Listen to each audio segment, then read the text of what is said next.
Did you try At least in the Popeyes yet? Southeast. Yes, It's several good. times. It's so good. It's good. It's also so busy every time we go there. Yeah. So But those biscuits, those biscuits should not be that good. That should be illegal. I had the spicy chicken last time, and I was pretty happy with it because it wasn't overwhelming. It was just like, oh, this is just more flavorful. This is nice. And their gravy, I really like their Cajun gravy. I don't know if I've had cause for that yet, so maybe next time I'll have some potatoes or something. You gotta have the biscuits and gravy. Is it the only location? Yeah, it is. It's okay. It's always bumping as though it is, but it's just like, no location. They just chose the exact block that this should exist at. Like the Southeast is just wanting that. That street has every other chicken place available. It has Mary Brown's, KFC, and Chicken on the Way. Frito or whatever just opened too. You're right, it does. And I feel really bad for them. Like, I went there once just to like make them feel better. Hey, see what the other team is doing, and it was okay. Like, oh, this is a good Caesar salad or whatever. But I don't know. They're hopefully they can hang on for a couple months until the fervor is gone. And then if you want a little more variety, I don't know. A poutine. I think they're fucked. Yeah. It's usually not great. Just it makes me a little sad just walking past there to Popeyes. And coming back. Yeah. With my bag of chicken. Just like, I'm across the street. They're just like watching you walk by with your bag with like a violin playing in the background. Almost. Yeah. I can hear it in my head every time I'm near them. Yeah. They have a huge window too, so like you could totally see like all the staff standing there, forlorn and just it's rough. Yeah. Such as the chicken wars as they are right now. The chicken wars. So. Yeah. We're gonna build a wall so you can't see the Popeyes from the Frito.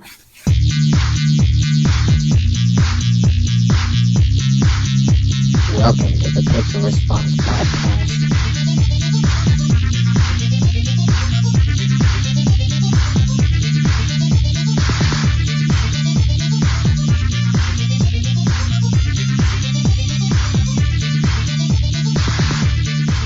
Welcome to Pixel Response Podcast 1 something. What are we at? Yeah, 40 1 something 100 and something. There's been a few. I'm gonna guess 144. Okay. But 145 is probably right. 145 is correct. Wow, that's lucky. But anyway, my name is Nathan. Paul is here as well. That's me. Hi. We're here to talk about just stuff. Just relax a little bit. Take you outside of It's been 2 weeks. All the turmoil out there. It's been a couple weeks. Yeah. What happened? Oh, I guess you were busy in like scary houses dealing with like psychotic hobos or something. What's happening? The first week that we weren't here, I was busy in the hospital for 14 hours because I couldn't breathe. So what was that called? The lung inflammation or something? What was the pleurisy or pleuritis? It's like PLEURISY or itis, like as the suffix after that. Okay. But so does it feel like a heart attack or something, or just lungs on fire? I've never had a heart attack, so I don't think so. But okay. It feels like every time you take a deep breath, it just like there's a pain everywhere. Like your back hurts from it, your lungs hurt, like everything just hurts every time you take a breath. So it got to the point where I was breathing like kind of like a pant almost, like not full breaths, but like breathing like a lot, very little, but like a lot. Shallowly and quickly kind of thing. Like hyperventilating.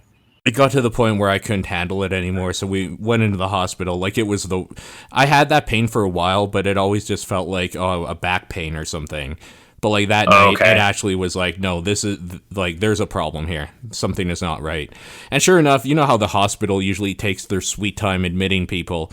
I got there, they did the like basic taking your pulse and like your breathing and all that stuff, and they got me in within the next like 10 minutes.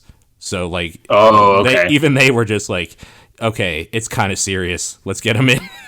Which, when you're freaking out, doesn't help.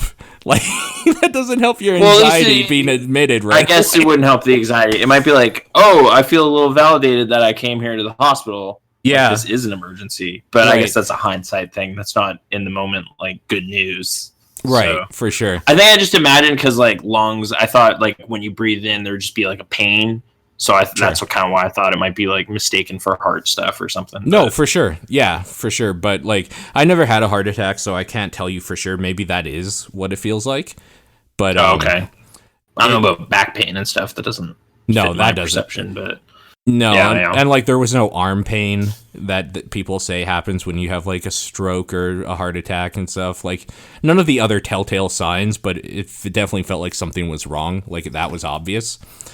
So when that like plowed up that whole week, or was it? That was Sunday night actually that happened. Okay, so that happened. We went in probably I think around 11 p.m. or midnight Sunday night, Monday morning, and got out by I think 3 o'clock in the afternoon. So that whole time I was just like, they put an IV in. We're taking a bunch of blood work. Put me through every x-ray type of thing they have at the hospital there, like ultrasounds of like my heart, everything. Like they did the whole thing because they weren't sure what it was for sure and they wanted to rule shit out. They came up with the diagnosis of pleuritis or pleurisy or whatever, which is basically like an inflammation of the two like lining walls in your lungs. So every time I breathed in, they would like rub up against each other, which causes the pain. And prescribed me a bunch of pills to take, and I've been taking those and feeling better slowly, but it still hurts, believe it or not. Even 2 weeks later, there's still like some pain every now and then. But yeah, it's better. On the plus side, that I'm trying to remember when it was I went in. It would have been the 22nd, I guess. My last cigarette was on the 21st of January, so it's been 12 days as of this recording of, like, being smoke-free. So that's kind of cool. There's just been, like, no interest. Silver linings and... Yeah. When take something positive out of it. When you feel how you could be feeling for the rest of your life and, like... breathing shallowly and feeling pain every time you took a deep breath, it kind of like makes you not want to smoke at all ever again. Weird. Yeah, wouldn't think that, right? Yeah. Yeah. So yeah, that's what happened that week, and then that was the same week that Resident Evil 7 came out. Actually. Okay, yeah, this is my confession because I wasn't 100% sure which day of the week it came out. The 24th. So. Yeah, okay. I knew it was the 24th. So I heard there was this like big health crisis on the 23rd, but I didn't know when the game came out. So I was like, is this Paul pulling a Japan like Dragon Quest thing? And pulling it's just a Japan. Pulling a like I can't come in, cough cough, and then I have to play Resident Evil. Like but I was like, okay, it doesn't come out till tomorrow. This is legit. Also, yeah, now I'm just like, hopefully after a week of time, Paul won't like bite my head off for saying that.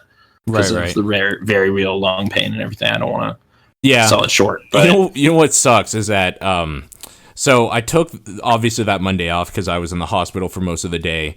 And then the next day I went to the doctor for like a more thorough like physical checkup sort of thing, which I still need to go back for the follow-up for. But that's why I wasn't there at work the next day, the 24th. And sure, we picked up Resident Evil 7 on the way home from the doctor at like 4 o'clock in the afternoon or whatever. I didn't get to play it until Thursday because that whole time, like my mom came down because she was scared. And I'm not going to play a horror game with my mom there after like freaking everybody out with what happened. So we didn't play it that night. I started to dip in a little bit on Wednesday, but I didn't really play that much either that night. I didn't actually start playing it till like Thursday, basically. And then I played a lot of it ever since. Okay. Yeah.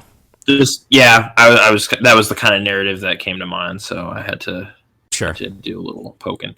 because I heard it's really good. So I was It's like, really if there's good. like a really sharp new Resident Evil game, like that's going to be something Paul wants to do. So I wouldn't fault you. It's just like, well, the thing is I would have just taken days off because I still have like a day I need to take somewhere. Like I would have just taken it off. I wouldn't have just planned around it. Yeah, I wouldn't have had a heart attack to play a video game. Yeah. Although if there was that one was like video some sort of game, psychosomatic thing, like your body really wanted to play Resident Evil 7, so it rebelled at the moment, but it backfired because it was too severe. If there was one video game that I would have a heart attack to be able to play, knowing what I know now, it's Resident Evil 7. That game's real good. Wow. See, that's an endorsement. That, believe that. You got these kind of fair weather fans like, I like 4, I don't know, but like this is commitment. So, okay. Yo, what did you do to play Resident Evil 7 early? Almost Nearly died. Yeah. Exactly. Yeah, exactly. How far are you willing to go? It's like, I'll pay $80. Pfft, nothing. Plus, you bought it twice, right? I did. Oh no, it's not out on PC. Yeah, right? Is. Yeah, or is it now? Okay, okay. Yeah, it released the same day for both systems. I bought the PS4 version first, though, to play it alone without spoilers from the internet. Where did you go to pick it up? I'm just kind of curious. Like, yeah, where did we go? Do you go to the GameStops? Do you go to the EBs? You know what? Yeah, this one specifically I picked up at the EB Games at Deerfoot City. Okay. Yeah. And I'm trying to remember why that one.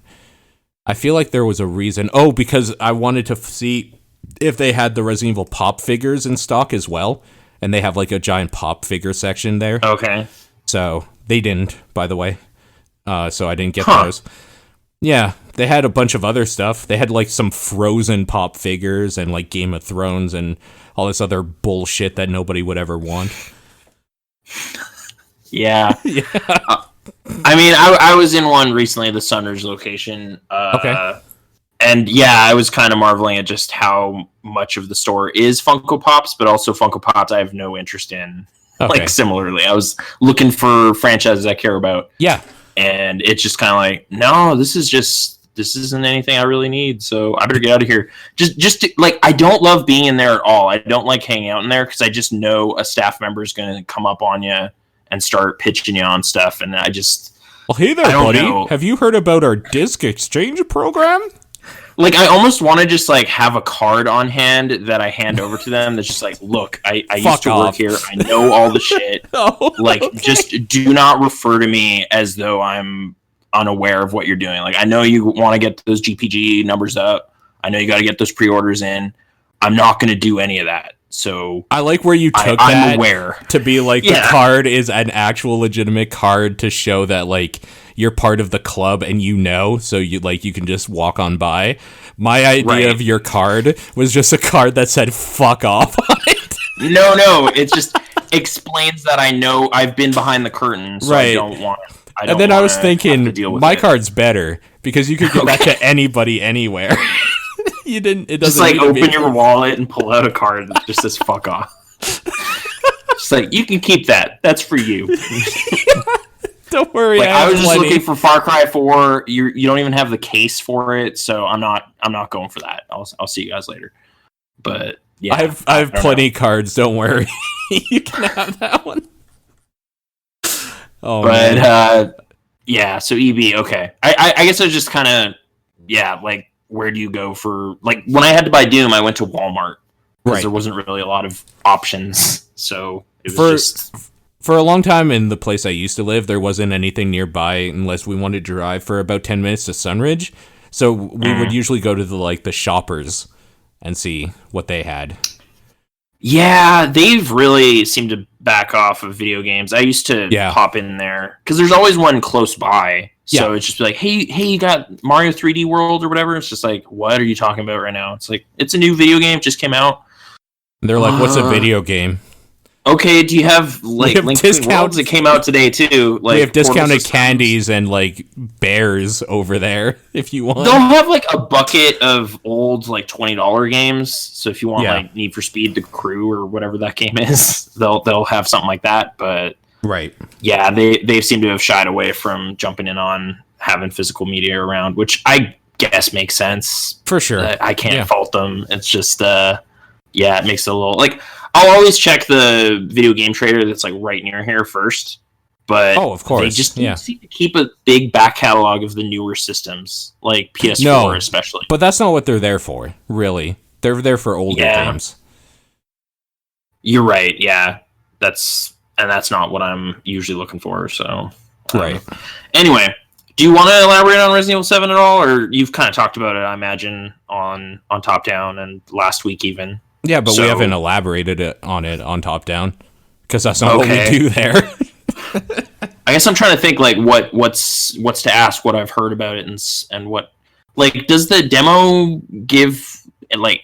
tonally connect at all to anything that happens, or okay, 100%. In fact, the tape that you find in the demo of like the guys going through the haunted house or whatever is the first tape you find in the actual game.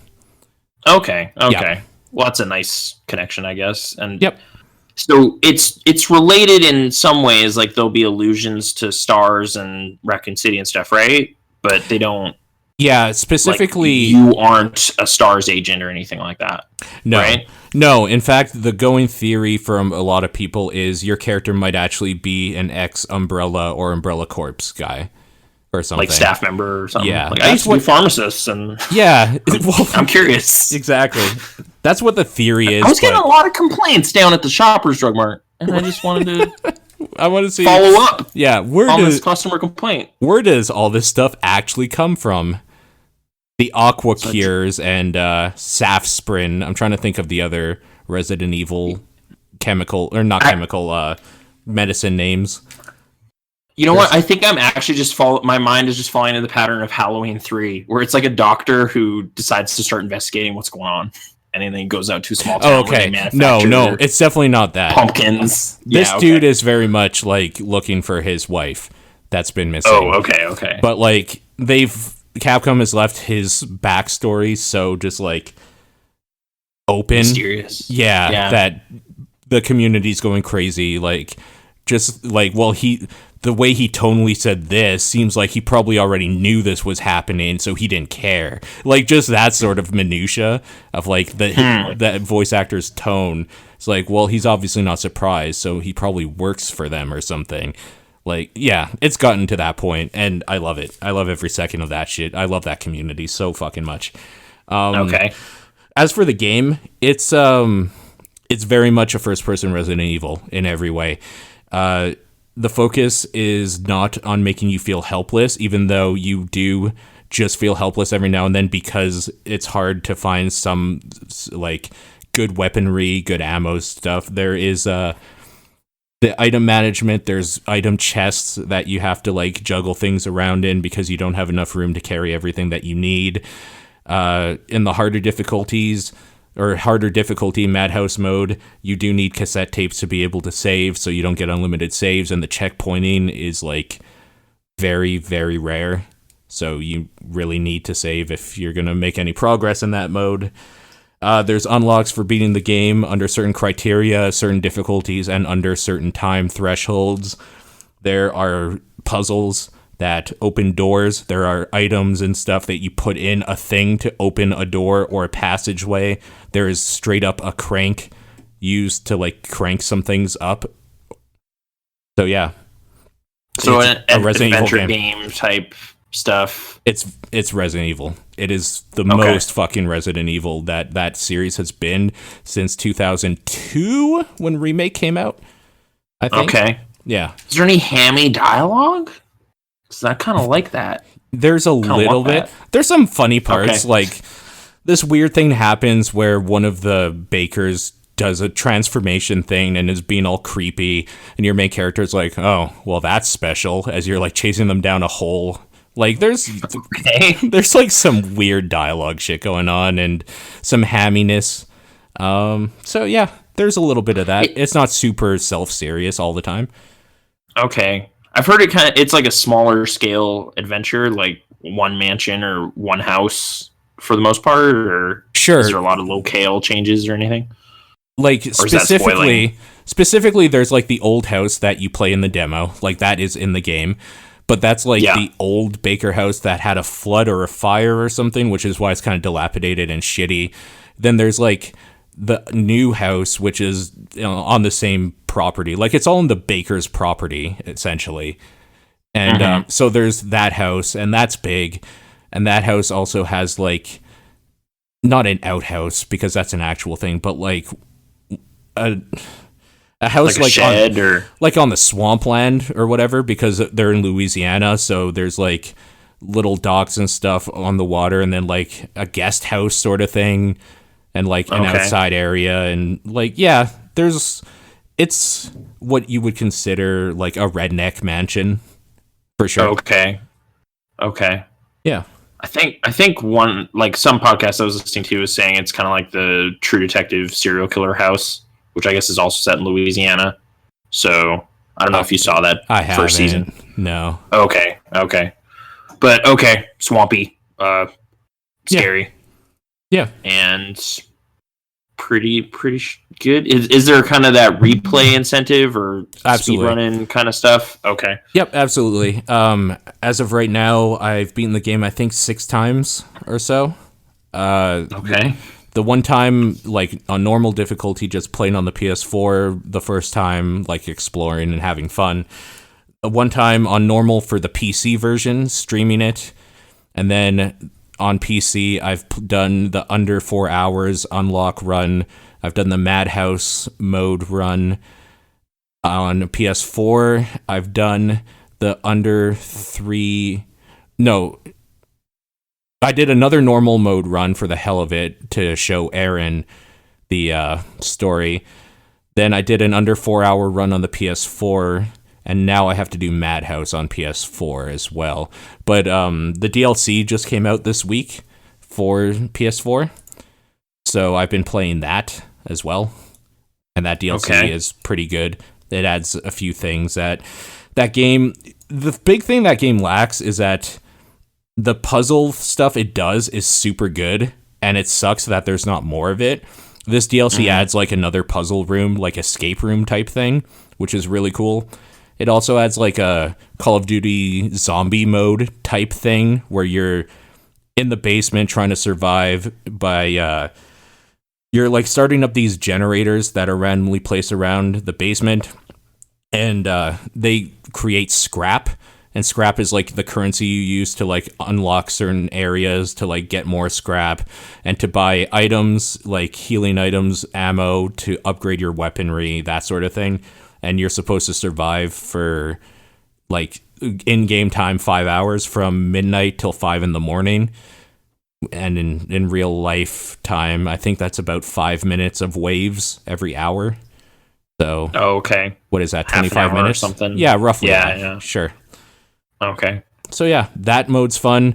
There's an Ethan Must Die mode that it added, which is a weird little mini game that you're supposed to take like a certain path through the house that they've set up. It's kind of like a weird obstacle course with traps and enemies that can one-shot you, and roguelite elements of there's crates that you can break to like get different items that randomly generate every time you play it.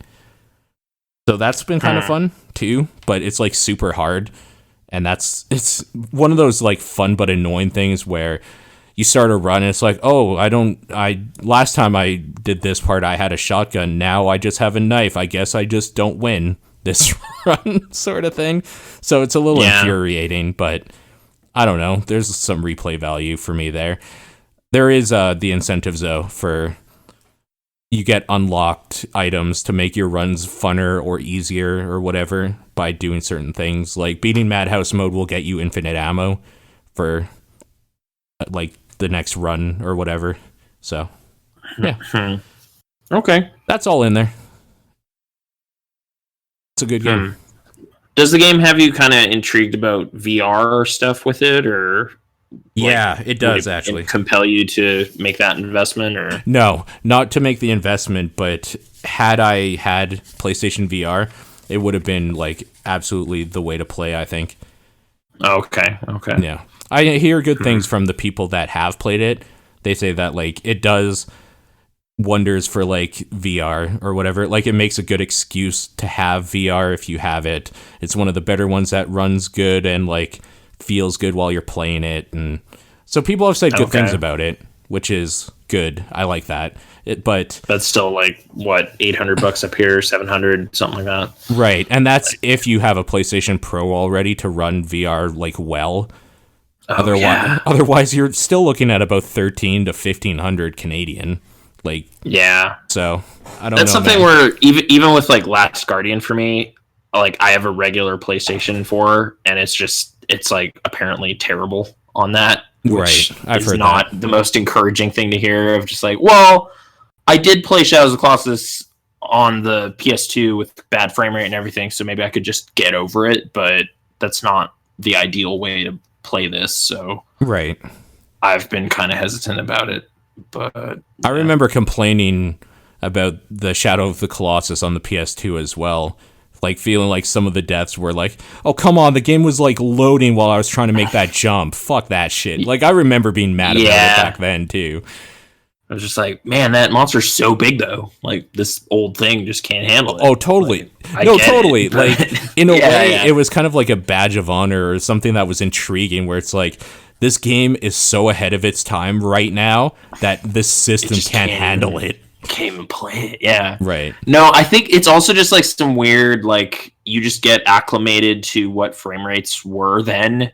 And then when you try to go back, it's just like, oh, I can't believe I played this. Like, this is terrible. Like, I spent 80 hours or something with San Andreas on PS2. Yep. And then when I tried to resume that later, it was like, nope, I don't know how this ever happened. I don't know. It's like you're looking at the Bugs Life game on like N64. Right. It's just super relatable. I think standard definition hit a lot of crimes back then as well. Yeah. Like, even if things were kind of janky, you could never tell because it wasn't crisp. Like it is now. Yeah, you're putting on a bigger monitor and everything. It's pretty rough. Yeah. But okay. But hey, no, it's back to Resident Evil. That's good news. Yeah. Do you know if it's like primarily the same staff that made 6? They just totally changed what they were doing, or was there a major turnover there or something? I actually don't have any idea, to be honest with you. Okay. And I haven't really heard people like highlight names like, this is the creative director, he worked on this. Like, I don't know who made this game. It just kind of emerged and was really good, apparently. So it's interesting, but just how radical the shift is from like 5 and 6, really 4 through 6, and even the Revelations games, and then this, right? Like, this is quite a different take on things. Yeah, for sure. This is much more akin to, like, people playing this as their first Resident Evil is the same experience as you would have had in 96 or 2002 playing the first Resident Evil game, where you're a character stuck in a house with a creepy atmosphere. You don't know what's around every corner sort of thing, and you're just kind of like trying to figure out this big like puzzle room, which is a mansion essentially, of how to like get through it and survive. This is exactly that feeling. For resources and it's exactly that same feeling for this generation, and I'm super happy about it. I really, really like this game. 12 stars. So well, being realistic, there are problems I do have with it, and I can talk about those if you want. Like, it's probably an 8 or a 9 out of 10. It's not a full 10 out of 10. Just some pacing in the campaign, or like character stuff. Or... There's one specific part that if I like went through what it is, it would be a huge spoiler, and I'm not going to do that, but I will just say there's a part where you get to a ship where you like are out of the mansion area, and that part sucks. But it's in there for like exposition purposes. The first time you play through it, it's creepy, it's scary, it tells you a lot of story, it gives you some backstory to the main characters, but every other time you play through it, it's just a fucking drag, and I hate it. I hate that area so much. It's just not fun. It's just not a fun area. Oh, okay. The combat feels shitty. Even on PC, it's not good, but it's better because it's a shooter essentially when you have just a gun. Finer like degree of aiming, or specifically because the enemy, which I'm just going to refer to by their name as molded. It's weird, but there's an actual file in the game that explains why they're called the molded. And it's because basically somebody liked how they were made out of mold and they were formed by somebody. So they were molded. They liked the wordplay. So they just put it in a file as to this is why they're called the molded. It's pretty funny. So they're molded out of mold? Yeah, exactly. Okay. The file says something it's actually quite a good name and stuff like that. It's okay, dude, that came up with that name at the meeting. You didn't have to explain it. We got the he was getting self-conscious about it. It's people are going to call me out. Yeah, I need to explain why I called it that. Totally. So, yeah. All right. So, yeah, that's in there. But they do this annoying thing where if you shoot them in the head, which does the most damage with whatever weapon, right? They will just start shaking their head back and forth like a weird Kermit puppet or something as they're running towards you, making it super hard to hit them again in the head. The thing is that when you hit them in the head, depending what weapon you have, which is almost every weapon except for the first handgun, even though the first handgun with enhanced bullets does still make it possible, a higher chance. Every gun has a chance called that will stun them for a second.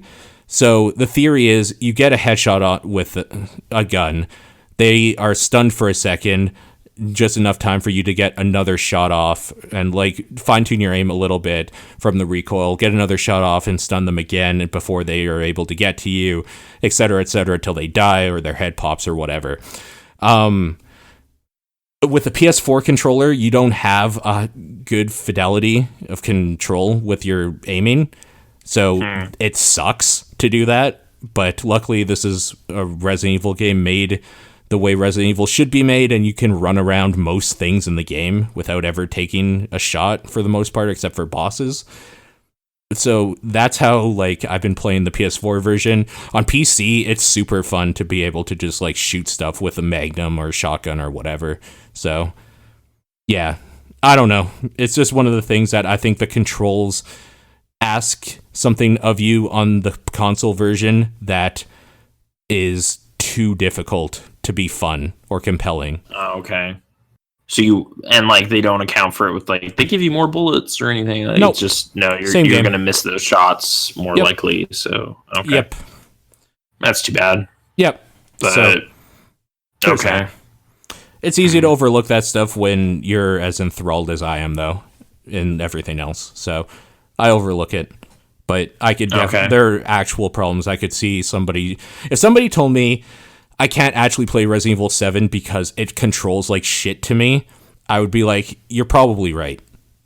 Okay. You're if you're not totally in to that game, it controls bad enough when you have to kill something that I could see you being super frustrated about it, for sure, especially on the harder difficulties.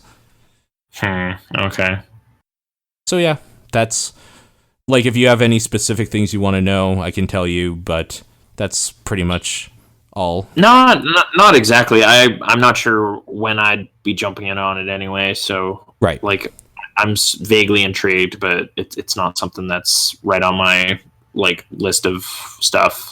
It's not ready to go or anything. So maybe once I've seen some of it more firsthand, I can follow up on something. But sure.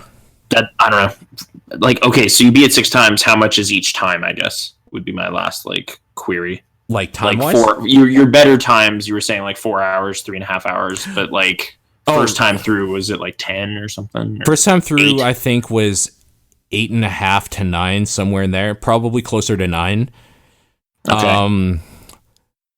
Every other time after that, the quote-unquote speedrun times, the reason why I say under 4-hour run is because 4 hours is the maximum to be able to unlock certain things.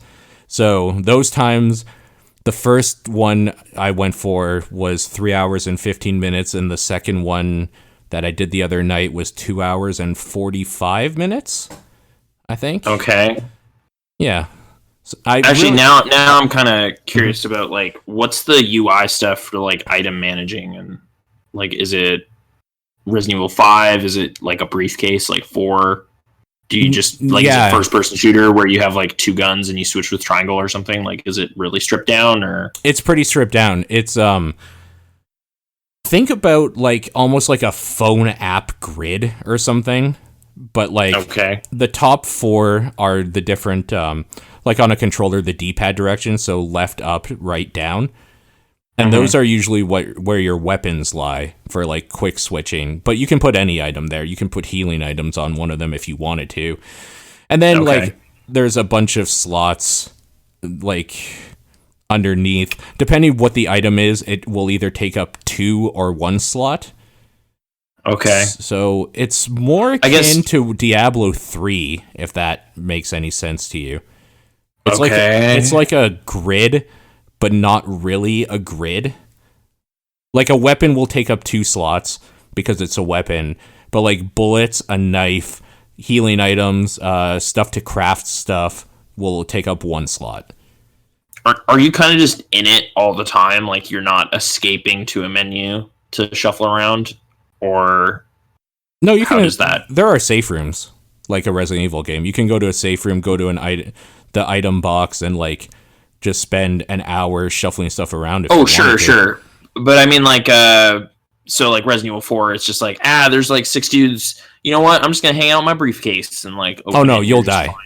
Yeah. Yeah. Okay.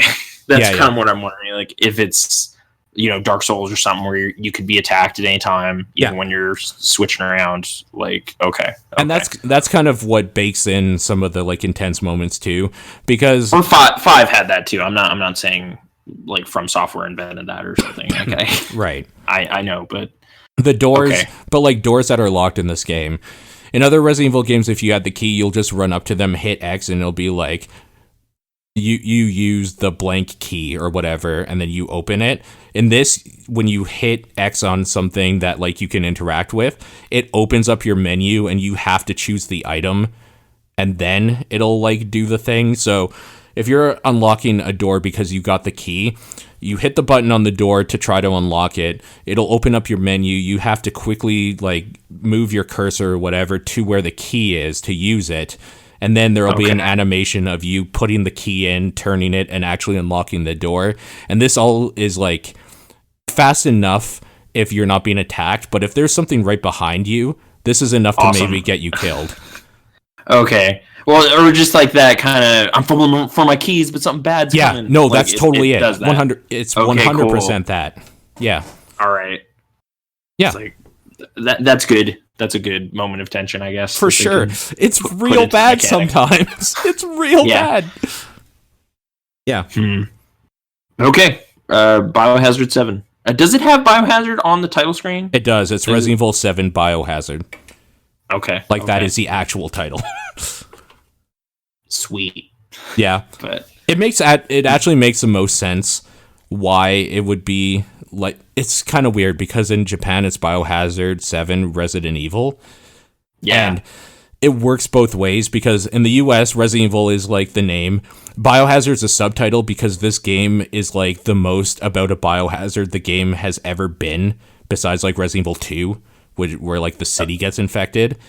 But like the biohazard here is like, it makes sense without getting into why that's like the subtitle. And then the other way around, Biohazard 7 Resident Evil makes sense as the subtitle for Japan because it's like literally evil, an evil like presence houses. in this residence. Yeah, exactly. Yeah. So like domestic spaces, but with something's wrong. It's the first time that both game titles work together perfectly. Both ways. Yeah, it's really cool. So Capcom marketing, just pat yourself on the back. Also that like Roman numeral execution, people have been saying good things, but like just they took the feedback from the Resident Evil 6 like giraffe thing and went, all right, fine. We're gonna think about this. The way they put the 7 in Resident Evil is great, but also the way they put the 7 in Biohazard is amazing for the Japan release because the 7 is in the Z.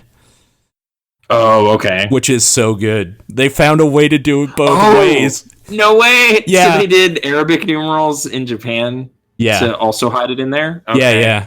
Isn't that great? It's so good. Color. That's pretty great. That's the first time hearing. Because I just assumed they'd put it in the subtitle. like just keep the same VII. Oh no. But it's smaller on the box, which would look weird. But they figured it out again. So pat yourself again. Good job. I'm trying to think where to go. Yeah. Like video game wise, I've been kind of wandering around a bit. So you and I haven't talked in a while. So like, what have you been doing? I'm trying to think what I've been spending my time on a few different games, just kind of looking for that next, chasing the dragon a bit, looking for the next sweet gaming experience, and I haven't quite gotten hooked the way I want. But okay. Let me look at the pile here. There's kind of just a growing PS4 pile. I sent you a picture, by the way, in our little private call here, so you can see it. Sick font. Yeah, okay. It's dope. Yeah, that's a pretty crafty 7 right there. It's pretty good. It's pretty good. Did it come out 2 days later there? Weird. You know what? I don't know. January 26th. But wait, if it came out the 24th here, is that just the 26th there? Like, is it the same day, but because of time zones? Oh, it's not that much different. I think it's like 8-10 hours or something. So yeah, you're right. It's not a I think full the 25th would be. Yeah. But okay. Maybe that's just when games release over there, though. Oh, like they do Thursdays or something? Yeah, instead of a Tuesday. That makes sense to me. So it's like going into the weekend, get ready, pick it up on Mini Friday, and I mean that's when Neo next week is releasing, right? I'm pretty sure it's the 9th. So when what? Neo? NIOH. Is that the new Dark Souls like game, but like set in like a feudal Japan setting? Right. Made by Team Ninja. Who's making that though? Team Ninja. Okay. Yeah. Okay, I have heard something about that. Like it's been in development for some time. Yes, for a long time. Yeah. And is it based off some historical thing? I think it's probably based on like lore, like Japanese like ghost stories and shit and demons and I don't know. It sounds cool because like that whole idea with Dark Souls gameplay, I'm in. Like you got me. Mm. I guess I brought it up briefly earlier, but Far Cry 4, I've been spending a bit of time running around in there. Yeah, what do you think of it? Well, I liked Primal a lot. Yeah, Primal's good. So I've kind of gotten that experience, but I guess it's been about a year since I played that, so I don't mind this, but really the thing about Primal for me is just like there is no more perfect time frame to structure like you got to go murder some dudes then this takes place before human law and society was invented, so go club that guy. Yeah. Don't even feel bad about it, just smash that dude's head. You have to, or he'll kill you. Whereas this is taking place now. Like, what is going on? This country is in chaos, and I don't know if I should feel good about killing these guys. Like, I kind of just want to kill both parties because they're fighting. Right. Like, I don't know. Whereas, like, Primal's like, this is my tribe, and it's us versus the world. And nature. Like, that saber-tooth tiger is going to kill us. Or, I don't know. Like, something about just the framing of this game, it doesn't quite click with me the same way. So I'm kind of more annoyed with enemies when they start fighting me than, like, yeah, I got to go get that guy. I got to rush up on him and get him. So I just want to climb towers and upgrade my stuff. You want to climb towers? Interesting. Yeah, I like climbing towers, unlocking more of the map, like flying around in a hang glider. I like that they have like Mad Max mini copters, like the Road Warrior guy with his little like one-seat helicopter. Those are everywhere. Right. So like the vehicles and stuff. Like I'm enjoying things about it, but it just kind of, I don't know. Something about the setting and stuff just doesn't, like, I'm just not that excited about the story and going through that side of it. So I'm really not going to story missions like purposefully. I'm just hunting and doing that kind of stuff. The hunting stuff is super fun, I found. And it really is just kind of like a podcast game for me. Like I'll just put something on and run around in this kind of sharp looking fake Nepal, and yeah, it's okay at doing that. Sure. I played through a little bit more of the Order 1886 and saw some pretty cool spectacle stuff, but I've kind of, I don't know, like stalled on that game. Yeah. It has a really cool airship section where it just looks really nice. But after that happened and there was this crash and everything, I kind of was just like, yeah, just third-person shooter and taking cover, and I'm going to put this on hold for now. I played a bit of an old game from like 12 years ago, SWAT 4. Oh, man. A SWAT game? Okay. Yeah.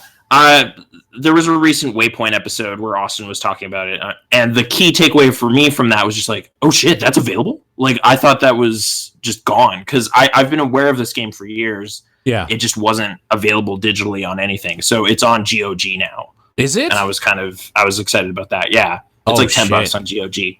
Yeah. It's like a squad-based kind of tactical game, but the thing that kind of makes it neat is there's a lot of non-lethal focus on it because you're cops. So it kind of just implements that into what is considered a good like way to beat a level, which is like you're yelling at dudes and using beanbag shotguns and stuff to kind of apprehend people instead of just straight up shoot everybody. Right. Exactly. But it's got kind of like a Rainbow Six type structure to it a bit, and like you're commanding about 4 dudes typically. Something that's kind of lame that kind of made me bounce out of a level today was just if you go down, it's over. If your squad goes down, it's fine. Like that guy can just be like incapacitated, but you can still beat the mission. Whereas as soon as your lead guy goes down, it's just no, you're finished. Like you can't switch to another totally okay cop. And I don't know, something about that just seems a bit silly. I really hate that game design thing. I really hate that. So, like, I really ought to be hanging back all the time and sending my guys through every door. So eventually it just becomes, like, all menus. Like, it's just right-click, cycle through to what you want everybody else to do, and you just kind of hide behind a soda machine or something, which just feels super lame. Like, I don't know. It's not as fun. Like, some of the earlier missions are easy enough where you're kind of going through the serial killer's basement and like you're kind of getting immersed in there a bit more than some of these other levels where you're just cowering because that's what you're supposed to do, I guess. Keep your head down. But I don't know. It's irrational. Like it's pre-BioShock. They put this one together, and it's got some nice kind of like small scale levels and detail to some of that stuff. I mean, it's old textures and stuff, but it's still like, hey, this is a garage, this is a house, this is a Chinese restaurant. Like it's got kind of small detail stuff, like just like the kitchen's back here, go upstairs, there's like a staff room and this kind of stuff. Like you're kind of clearing out these small levels. I haven't played a Rainbow Six in a while. I wonder if some of the appeal of Siege is the small scale detail stuff too. Like I'm kind of curious about that game, but that's multiplayer craziness, right? Yeah. The thing about Siege is that first of all, the gameplay is just kind of fun for a multiplayer thing to have like your squad go against another squad and it be like defenders versus attackers is just kind of inherently fun for like a game like that, but the sound design in Siege is really good to the point where like if you like hear somebody walking up like on the floor above you, you can shoot through the floor if it's like wooden and like kill them. Stuff like that. Yeah. So kind of like tense, hear a penny drop, like sneaking around. Yeah, the sound design's quite good, except vertically it's a little weird. Like it's really good until there's somebody like in like a staircase in like an open area or something, because then it just sounds like they're all around you for some reason. Maybe it's just like that's specifically just like how they interpret echoes or something. Yeah, exactly. But like every other time, it's really, really good. Okay, but I don't know. Like for $10, it's cool to finally satiate some curiosity about this game. But yeah, that's cool. Yeah, that it's like 5-6 levels and like really, I'm maybe at a point where I might want to just start going back and like trying some of the same levels I'm familiar with on higher difficulties, which kind of just requires like more strict non-lethal stuff. Like of just like, oh, well, you shot that guy, but it would have been better if you just incapacitated him, or ideally not even shoot him with a beanbag shotgun, like just kind of yell at him until he gives in or whatever. Until he cries or something. It's like, whoa, it's not worth it for this car, man. And then he drops his gun, and then you secure his gun as well, and that'll get you some points too. Yeah. For evidence and stuff. Like, I kind of was like, I played a demo of this game like a decade ago and was aware of it, but it just kind of disappeared in the ether, I guess. Like, I just kind of moved on. A bunch of other stuff came out. And then, so I've always kind of been sort of curious about this game. But when that Police Quest pack came out on Steam, I was like, oh, is SWAT in it? Because it's a spin-off. Like, it kind of became SWAT as 3 and 4 came out. And then the answer was no. Absolutely not. No, those are just the adventure games, which I'm sure were super charming then and maybe still hold some appeal now, but this was the one I was looking for. So, yeah, It was cool to see that it was finally there. But even so, like, that's like a couple hours. And then, like, today I loaded up Vice City. I was driving around in Vice City. Okay. Because I like 80s music. And someone recently on Reddit just posted, like, a zoomed out picture of the entire world map. And it's just like, wow, that's really small. Like, that was the point of the thing. It's just like, when you realize how small Vice City is, and then it's just like, really? Because I thought that game was just rad. I spent so much time in there, and now I don't know how. So I just kind of wanted to get a sense of it. And yeah, it's maybe a thing where now I'm like, how did I enjoy the soundtrack before? Because you can never hear a full song before you're at your next destination. Because like you could probably orbit the entire map of that game in one pop song if you were just driving and focusing on that. But I guess they're pretty good about resuming the radio where you were so you can continue enjoying whatever was next. Yeah. Which is super important for what that game is, to be honest. That game for me was always just kind of like, oh, what am I going to be doing while listening to these badass tunes? Yeah. Just this like 80s Miami like flavor, just atmosphere or whatever. It's got something. I still like that one. I don't know what it is. It just kind of came together in a way that's just less sprawling than San Andreas, but like just so much more polished than 3 was. So of the old trilogy, I think it's still the best one. Yeah, but, it probably is. I agree. Because you can't go back to San Andreas. San Andreas is fucking garbage, which is sad for me to say because I spent so much time in that game when it came out. Then, because it was just they were pushing so far to like make it bigger and like, oh, there's 3 different main cities and look at all this like wasteland up here. There's all this forest and everything. But yeah, I don't know. It's a bit too much. Maybe they push too far.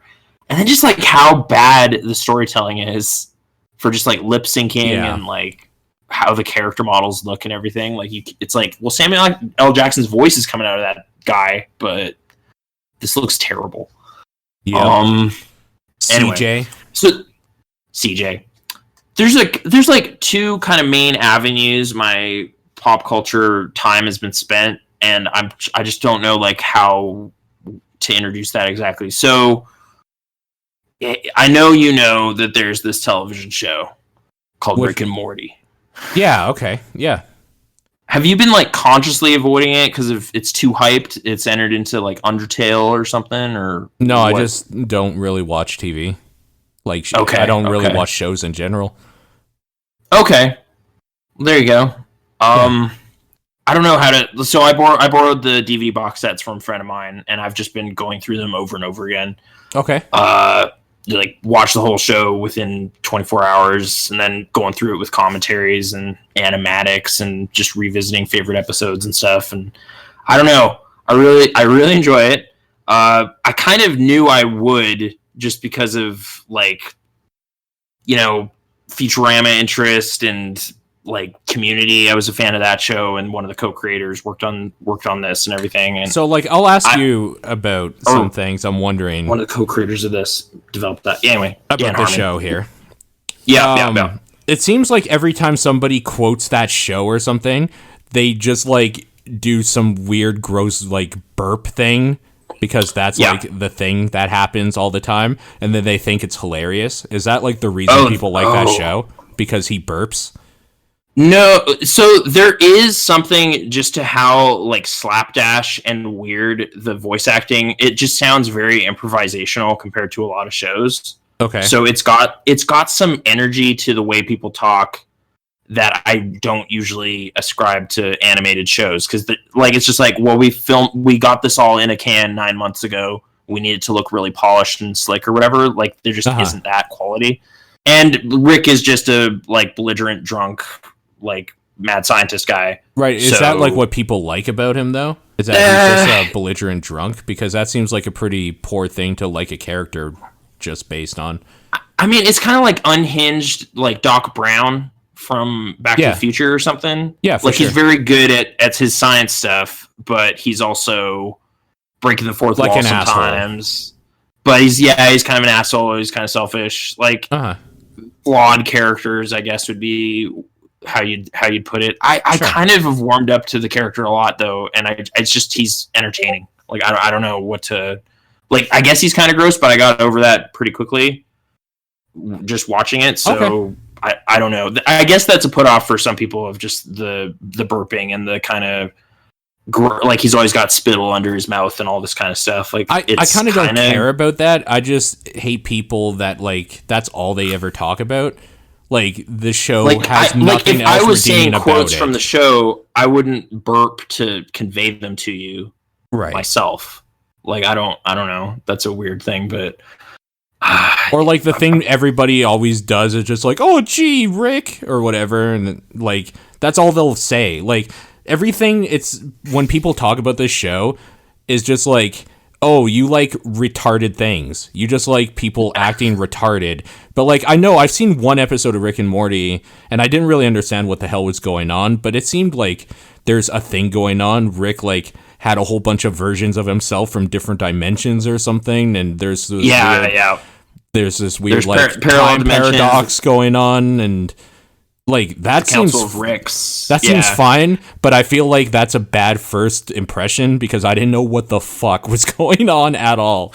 Like I didn't get like dude, yeah, no, that's like episode 8 or 9 or something. Like it's a show that like they kind of have one-off adventures, but it all kind of builds into a bigger mythology about what's going on. I mean, I figured that, but like think of it this way. Think of that episode as your first introduction into that universe, to that IP. Okay. Like, it's just weird, right? Like, there's no, like, build that up to episode anything. Specifically opens with, like, hey, here's the character, and then he gets shot by another version of the same character, and then it goes to credit song. I like, honestly it's a deliberately, just didn't know what was going on. Episode. Yeah. Yeah. It's like it's the second last episode of the first season, so it's kind of big payoff. And then the last episode is just a big party, relaxing from all these zany adventures, but it goes a bit off the rails too. Sure, but I don't know. It's just got an energy to it that I find really engaging. Like it's incredibly stupid, but also really smart at the same time. Like it's kind of maybe Simpsons-ish in that way, where there's just like dopey, stupid slapstick nonsense, but also like interesting philosophical or like scientific ideas enter into it. So you're the first person that's been able to describe why like it parallel sounds dimensions interesting at all. So or causality, like it'll just kind of take these scientific ideas and then have these kind of drunk, fast-paced, dumb adventures happen with them, but it plays really fast with its kind of laying out its logic and stuff. Like there's an episode that's essentially like inner space or something where they go inside a human body, but they just get right to it because they know that that's a thing that can happen in sci-fi adventures. So they just have a character shrunk down and injected into a dead, like, or a dying dude, like within 30 seconds or whatever. Like it's just on. So when I tried to, like, when I ran out of 21 episodes and going through them over and over, I kind of tried to take that sci-fi energy and, like, go back into Futurama. And that show just seems, like, glacial slow by comparison, like, most of the time. Do you like that show? Have you ever... Futurama? Like, yeah. Futurama was very hit or miss for me. Like, I liked it enough in general that I watched a lot of it. But, like, there were few episodes I felt were really stand out, but when they stood out, like, I was having a great time with it. So sure. Okay. I'm going to say yes. No, yeah. I liked it. I kind of have, like, that's the conclusion for Futurama is, like, when it's really good, like it's really, really good, but it's like kind of Right. infrequent.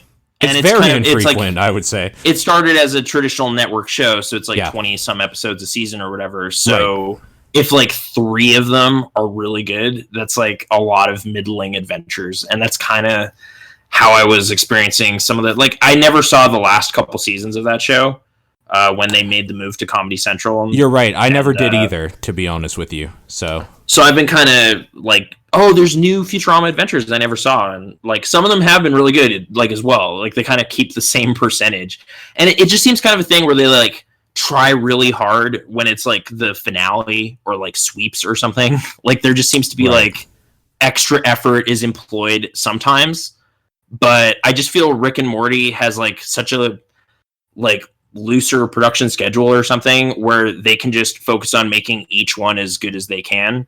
So there's just a higher percentage of like, this is great, this one's also great, and then like every now and then there's kind of one that's like a bit lackluster, or kind of there's specific ones where they kind of are just improv fests where they watch TV from other dimensions and it's zany one-off kind of bits. Some of that stuff I found like the funniest in the whole show, but also it's like kind of lazy. But yeah, I like the first time they did it more because they seemed to employ more effort in it, but then they did a sequel follow-up episode that just wasn't quite like on point as much. But Werner Herzog was there as this weird alien talking about humans and how they're obsessed with their penises, so I appreciated that. But speaking of which, there's a Conan game out right now called Conan Exiles, which is think DayZ with Conan. Okay.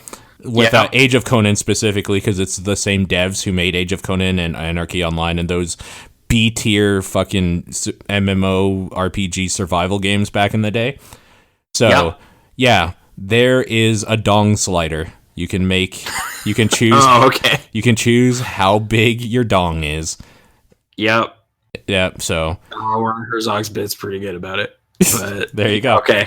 No, it would apply. Just that's the standout moment from that episode. But okay. Fair but enough. yeah, there's only 21 of these things right now. There's a lot of fervor for a season 3, but at the same time, like I've started kind of getting like, okay, like I don't want to, kill the golden goose or like put too much stress and pressure on like the creative dudes behind it, because they might flake out and call it a day and not make any more show. So just kind of ease off a bit in the haranguing.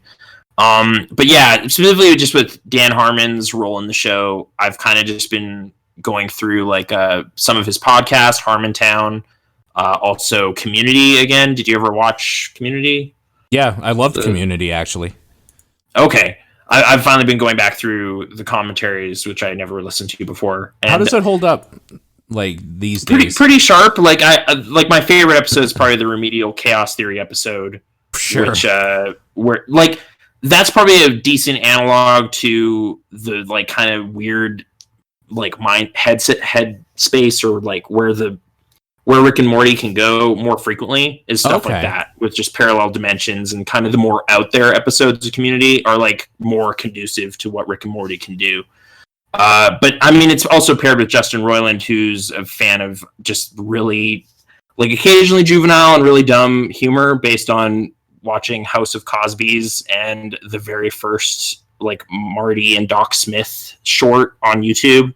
Right. That stuff's really dumb.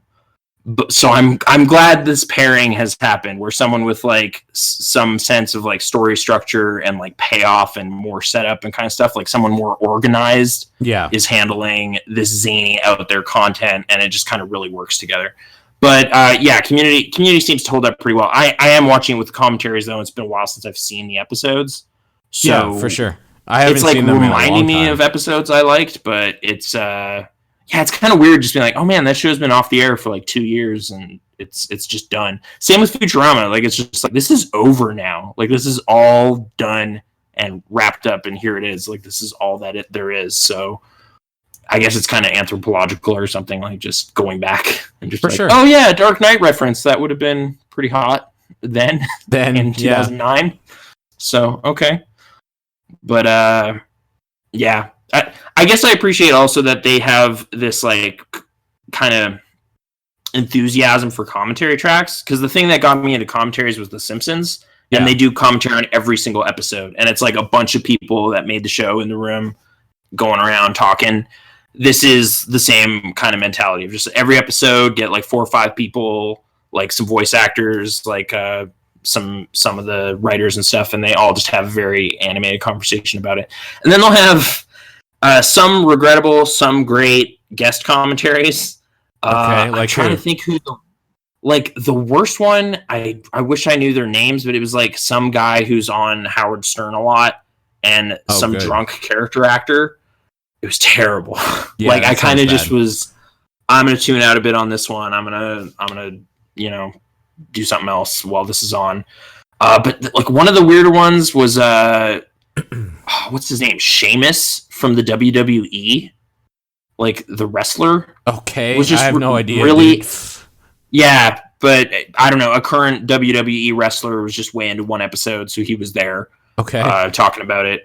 Like some make more sense. Like they had a bunch of Simpsons dudes on one episode, so like Matt Groening, Al Jean, just a handful of kind of Simpsons creatives talking about one of their favorite episodes, which kind of also ended up being the one I watched the most often. It's Rick Potion number 9.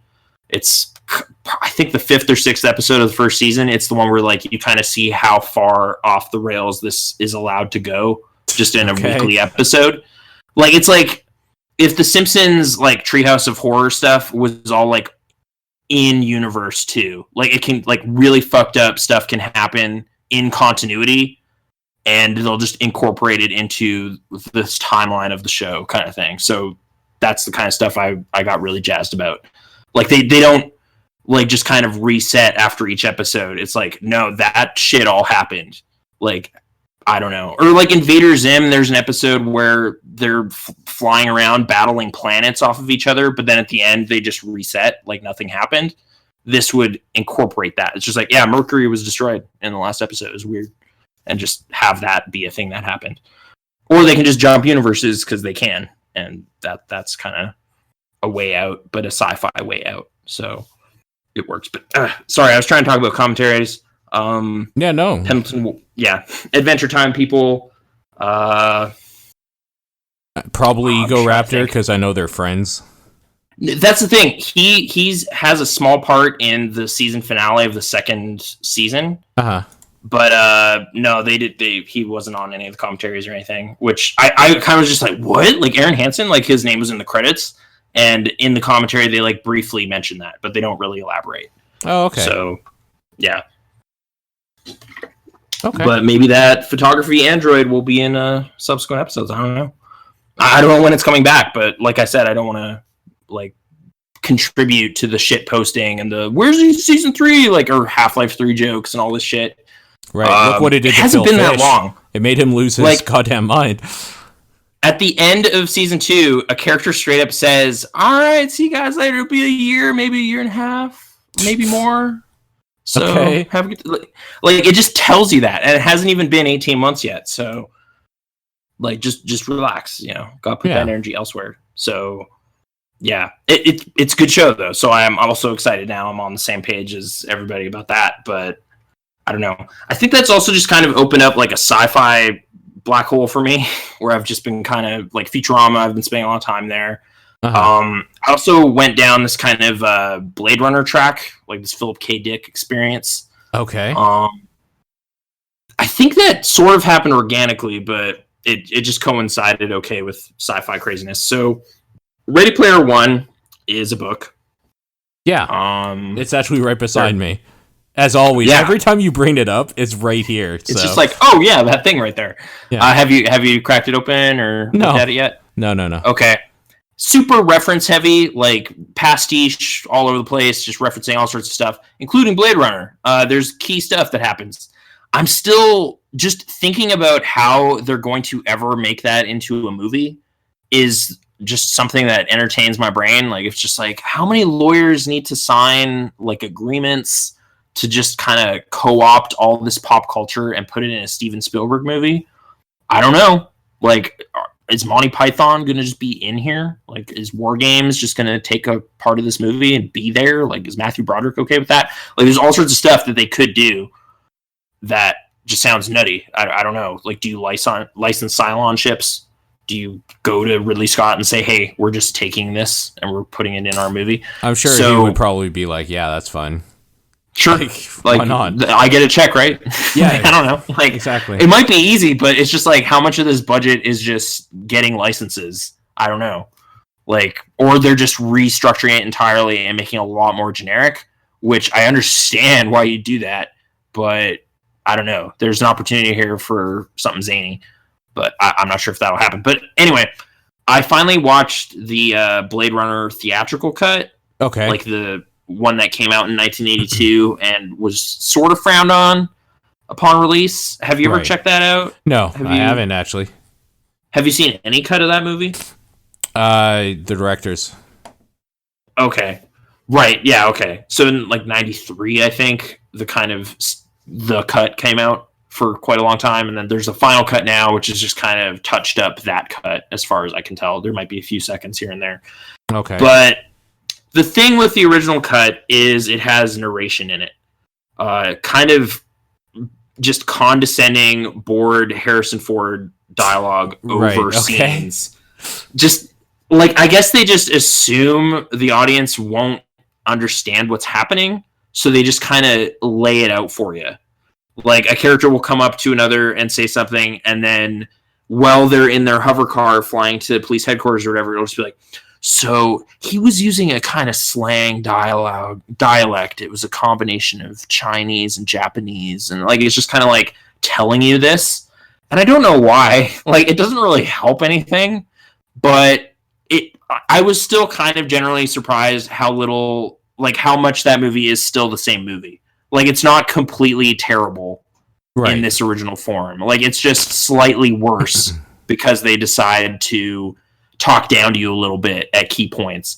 And the worst part was there's like this big dramatic like death monologue from Rutger Hauer's character Roy Batty, and like he just kind of like tears in rain, like he has this kind of like really eloquent little poetic thing he says before he dies, and then right after he says it goes to the monologue again, and Deckard kind of just says like, I don't know what he meant by that, but I was intrigued or something. Like, it just kind of really takes the wind out of that moment, which did really suck. So I get why that's the worst cut, and it is, but it still just kind of had me jazzed up about the things that are always good about that movie, which is just the soundtrack's really great, like the cyberpunk kind of aesthetic and stuff. Like, it's still really cool in the same ways, but it's just slightly worse just because the studio kind of forced this thing on. I guess it also has the happy ending, which isn't that happy, but I guess relative to the other ending, which I haven't seen in a while. I'm trying to, like, I guess they just don't run away without ominous, like, oh, they're going to get hunted down. This has another piece of monologue happen where it's just like, by leaving that there, I guess he meant we're free to go or something. Like, it just kind of tells you it's all good. Happily ever after. The end. Basically. Yeah, and we drove off into the sun, and it was really fun. Like, it kind of ends on a, like, okay, I guess. But, I don't know. So, that was a pretty positive experience overall. That kind of was shortly followed by watching another Philip K. Dick adaptation, A Scanner Darkly. Oh, fuck. Yeah, okay. Have you seen that? I have. How do you feel about it, Paul? I hate it. I hated it, okay. rather. I haven't seen it since it came out, so... Okay. I never watched it when it came out. It's Richard Linklater. Yeah. Kind of some big people are in it, like Keanu Reeves, Robert Downey Jr. kind of during his comeback phase, so before Iron Man, and Zodiac even. And Woody Harrelson's there as well. Winona Ryder's there too. So that's kind of I didn't realize she was there. Yeah. It's a really I don't know. It was a really mellow kind of, like, it wasn't fast paced at all. Kind of just chilling out in this weird looking, like, it's kind of rotoscope animation. Yeah. So it's like scenes are shot and then they kind of color over them to, like, exaggerate everything a little bit. I'll be honest with you, I like how it looked. I just thought it was boring. It's kind of boring, but I think just that evening I was totally okay with just this mellow kind of weird thing. Like, just like, oh, it's just some weird to look at. And occasionally the story does like a couple things that are kind of neat. Of just like my favorite thing about the movie is there's this kind of conceit that undercover cops wear these suits that conceal their identity by having like ever shifting faces and features just projected onto these suits. And the animation just allows them to make that look like totally a normal thing that would be in that world, but it just looks so weird. But it's just like if you were just kind of zip up this entire like enclosed bodysuit, and everyone who's looking at you just kind of sees like dozens of faces, various pieces of faces just kind of flickering around and like cycling through all these different character models essentially like on a person. It looked really weird, but it also just fit into the story of kind of like you don't know like who to trust or who's in like who is a criminal and who's part of the thing. But it's so laid back about that stuff. Like it's not The Departed or something where it's like, oh shit, that guy's a cop and he's infiltrating. It's just like, yeah, no, that turns out that person was in on it. Like it's very blah, like kind of all right. Like the reveals are really gradual and not mind bending. It's really mellow. So I guess it's like a pretty faithful adaptation of like Philip K. Dick's original stuff in terms of just dialogue, and like the way people talk to each other is more like pretty directly from that book. I understand. I don't know though, because I haven't read that one. But I finally read Do Androids Dream of Electric Sheep. Okay. That's the culmination of this. Yeah. Just to kind of bring it back to Blade Runner. And I actually really enjoyed it. Like, I actually had a good read, and I wasn't sure I would, because it's like, oh, well, it's an iconic movie, but, you know, this is where it came from. They probably changed a lot of it. And they did, but it's still got a lot of the DNA that, like, is there. It's just kind of this, like, alternate, like, it's the original, but it's just this different take on something that I'm very familiar with. So it's just like seeing the same characters and the same basic premise, but kind of with some surprises in it because it's not the same. So I don't know. I had a pretty good time. A lot of focus on animal ownership and what that means in this future society, which was kind of interesting stuff about just like to demonstrate empathy. Everybody has a pet. Okay. So you can kind of just be like, oh, well, that guy must be a good guy because, I mean, he's brushing his horse. Like, you just kind of need this public display of, like, caring for stuff. I guess. Like, it's weird. It's, I don't know. It kind of came to life for me, though. Like, it was a pretty easy read, but also just had all the components of that movie. And, I mean, there's talk of the sequel. Like, a trailer came out, Blade Runner 2049. So I don't know. Philip K. Dick's just coming back into season or something. So I've been kind of going and investigating some of that stuff. But I think I might have access to A Scanner Darkly. I think it's a novella that's in a collection we have. Oh. So maybe I'll see how it translated. But you're not wrong. It's kind of boring, but I think in a way Blade Runner kind of does that a bit too, of just like establishing mundane everyday stuff, but in a very different totally society. I think the difference is that I liked the old like 70s 80s version of like future tech and like the gritty noir feel more than like this weird like, was it 90s or early 2000s in Scanner Darkly like version of like, I don't know, everything looked bright and awesome. Like, I really like how that movie looks, but like nothing about it, about how it looks, like works in service to the movie really, except for like a few things. It just seems like you could have just made this like a normal movie. Basically, it's like, well, it's like 2005, 2006, and like I mean, a lot of it's kind of like stoners hanging out on a couch. Yeah, exactly.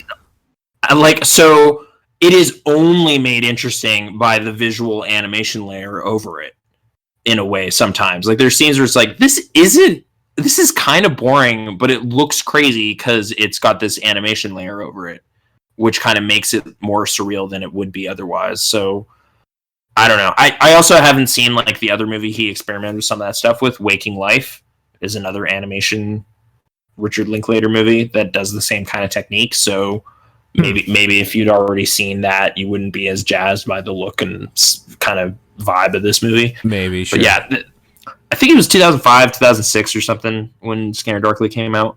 Yeah, that sounds about right. Well, let's see. Was I still in high school? I don't think so. I think I would have graduated. Just graduated. Yeah. Like that was kind of busy time frame for movies for me, so I was aware of it. July 7th, 2006. Okay. Weird thing. I don't know. But yeah. Philip K. Dick. That guy wrote a bunch of stuff, and then a bunch of movies were made years later.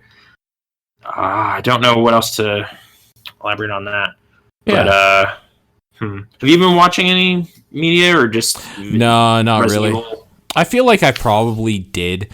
I'm just trying to think of like what that would have been. We haven't been to a movie for a while. Resident Evil, like the final chapter or whatever, came out last weekend. I didn't check that out yet, but I've kind of wanted to. I like those movies. They're stupid enough. They're pretty stupid. They're pretty stupid. Yeah, no, between like feeling like dying and then like playing Resident Evil, it's been kind of a busy last 2 weeks for me. That's a weird sentence I thought I would never say, but you know, there you go. Yeah. Maybe, there you go. I guess there's a pair of films I checked out that are kind of related to each other. Okay. So M. Night Shyamalan. Okay. Remember this dude? Sixth Sense came out, made all the money. Yeah. And then Unbreakable came out. Unbreakable. And, yeah. Uh-huh. Yeah. I watched that last night. Okay. Have you've seen that? Checked out Unbreakable? Bruce Willis, Samuel L. Jackson? I've seen it a few times, actually. I think I like it, but it's kind of, it's not Scanner Darkly leisurely paced, I guess, but it's kind of slow. Like it's very slow. It's not. Yeah. It's not interested in throwing crazy spectacle at you. It's kind of just relaxed and telling its story. Actually, you know what? The worst part I think of that movie is when the quote unquote action stuff is happening. At like the end. Yeah, I don't really like that part that much. It's kind of the payoff though. Like it needs to happen. The payoff, like for sure. I like what it represents in like the story of like. I'm you know how you can tell the villain he's the exact opposite of the hero, like that. All of that stuff is real cool. I'm talking about when he's going in the house and he's like doing the thing. When he's doing the thing is just. I kind of appreciated how like quiet that stuff was. Like it was very like silent. You're just following him around and kind of this tense situation's happening where like a home invasion has taken place and Bruce Willis intervenes because he has superpowers. It's kind of or at least he thinks he does, or like we think he does. Well, sure, but like, we don't know for sure. It's kind of like a really interesting take on a superhero origin story where he just doesn't believe that could even be because it's so weird. And like the way he found out is because he shouldn't have been able to survive like a horrific thing, a train accident. Yeah. No, so it's like a very novel approach to like changing up some comic book cliches and stuff. Yeah. I guess I just find it's really refreshing now because we've been in this big wave of comic books movies all the time, like 3 a year. Yeah, maybe more. Sure. So it's just like, oh wow, this in 2017 contrasts really sharply with this normal way this stuff is approached. But in 2000, it kind of was before a lot of that had even happened. So it's like X-Men had come out. Like, going back further, you have like the Superman movies and stuff, but like it was kind of just before this big wave of like Spider-Man igniting all this stuff and all the X-Men movies and all this kind of stuff happened. So I don't know. You would have had to have already been worn out by the comic books themselves to find why this is kind of neat, I suppose. I don't know. I watched it years and years ago, but just kind of was like, yeah, all right, that was okay. And then time has kind of made that a little more interesting case, I suppose. But I don't know. It's just kind of such a grounded take on something slightly strange. Like, it's like what Watchmen, if it wasn't super exaggerated, could have been. What it's like is like what Nolan did with Batman, where he wanted to ground in reality. This is actually reality. Like Unbreakable grounds like a remarkable thing in the most mundane, real way. and it's very, very patient with how it presents all of this stuff in it. Right. Like, apparently, I appreciate it a lot. It was originally, like, the first third of a screenplay, and then she's like, no, I just really like this part. Like, we'll just make this the movie. Because it's just kind of like him discovering that he has this ability, and that's it. Like, it's like 100 minutes of that kind of coming to light at its own kind of pace. And he just has a job as a security guard at a stadium. And I don't know. It has kind of qualities to it.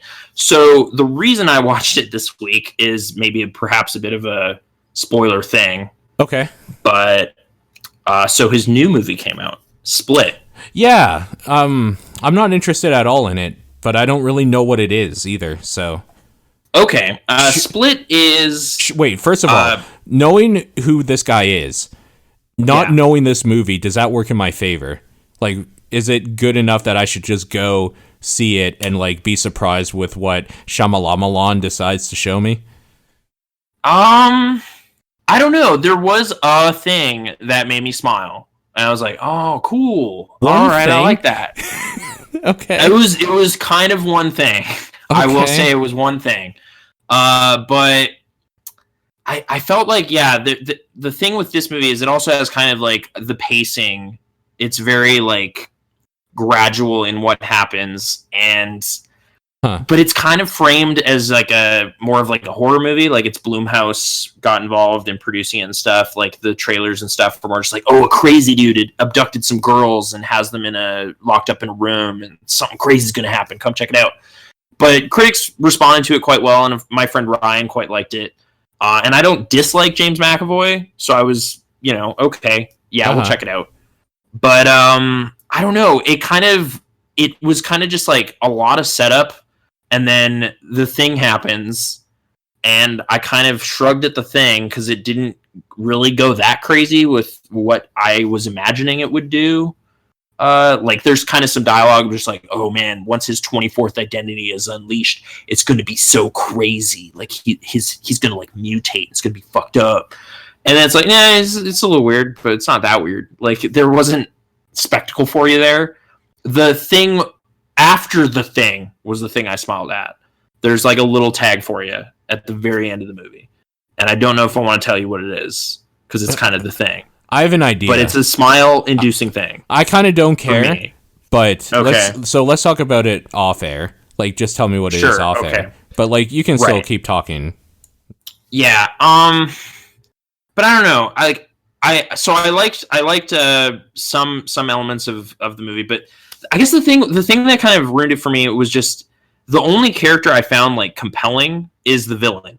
Like James McAvoy's core character who has like multiple personalities, and why is he doing this? Like how in control of these personalities and stuff. He was just kind of like the only intriguing screen presence in the movie. So I don't really care about the fates of the other characters. Right. And like a lot of the tension that's supposed to be there is kind of like, oh no, are they going to be okay? And it's like, I don't really care. Like, cause I'm just not really that invested. Wait, I just don't really. Does this play at all like Identity? No. Okay. Not really. Like, okay. I guess it, like, only in that it's like, well, there's a couple of the identities are, like, murderous or capable of murder. It's kind of like that in that sense, but it is not in any way, like, structured like Identity. I quite enjoy Identity. It's dumb, but sure. I like Identity's what that movie's fine. Doing. I guess it's similar in that, it's about multiple identities kind of fighting for control of a person. But the way they present those to you is never like in his head and you're losing sense of like what's going on. It's always like from a third person point of view looking at his character. So not really. But I don't know. Like, so in the horror thriller kind of categories, I just found the tension wasn't really there and the pacing was kind of too leisurely. Like it's almost 2 hours to kind of get to like the final 15 minutes when stuff starts popping off. Like, it just wasn't quite worth the journey. I will say I liked it more than The Visit, though, because there's no, like, really awkward teenage rapping in it. Like, that doesn't happen ever. Sure, at no point is a child there rapping. So and it probably has that going. To be honest. So right. Yeah. It does have some kind of awkward, like, dubstep dancing, but it was part of the story.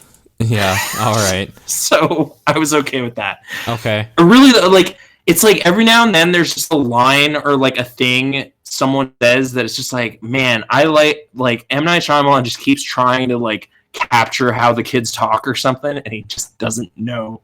Like, I don't think he knows. Like, I think at some point a character says like, we got to go crazy bomb ass on this dude or something like that. Like, it's just like, that's not what anyone would say. I don't think anyone would say that.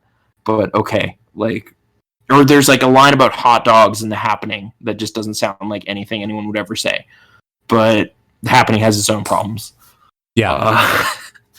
I don't know. But you know what? He's successfully kind of reinvigorated his career post After Earth and Last Airbender. Like when he went big CG special effects stuff. Like, I like he's gotten Last back to Airbender. stuff. Whatever. Don't even care. I had a pretty good time with it. Yeah. But, and actually, I keep calling it Avatar. I had to catch myself. Like, I just keep calling it the Avatar movie. And then there was this other movie called that Avatar. James Cameron made called Avatar that people don't know what I mean when I talk about it. But I mean, it's confusing because the series is called Avatar: The Last Airbender, and his movie is actually just called The Last Airbender.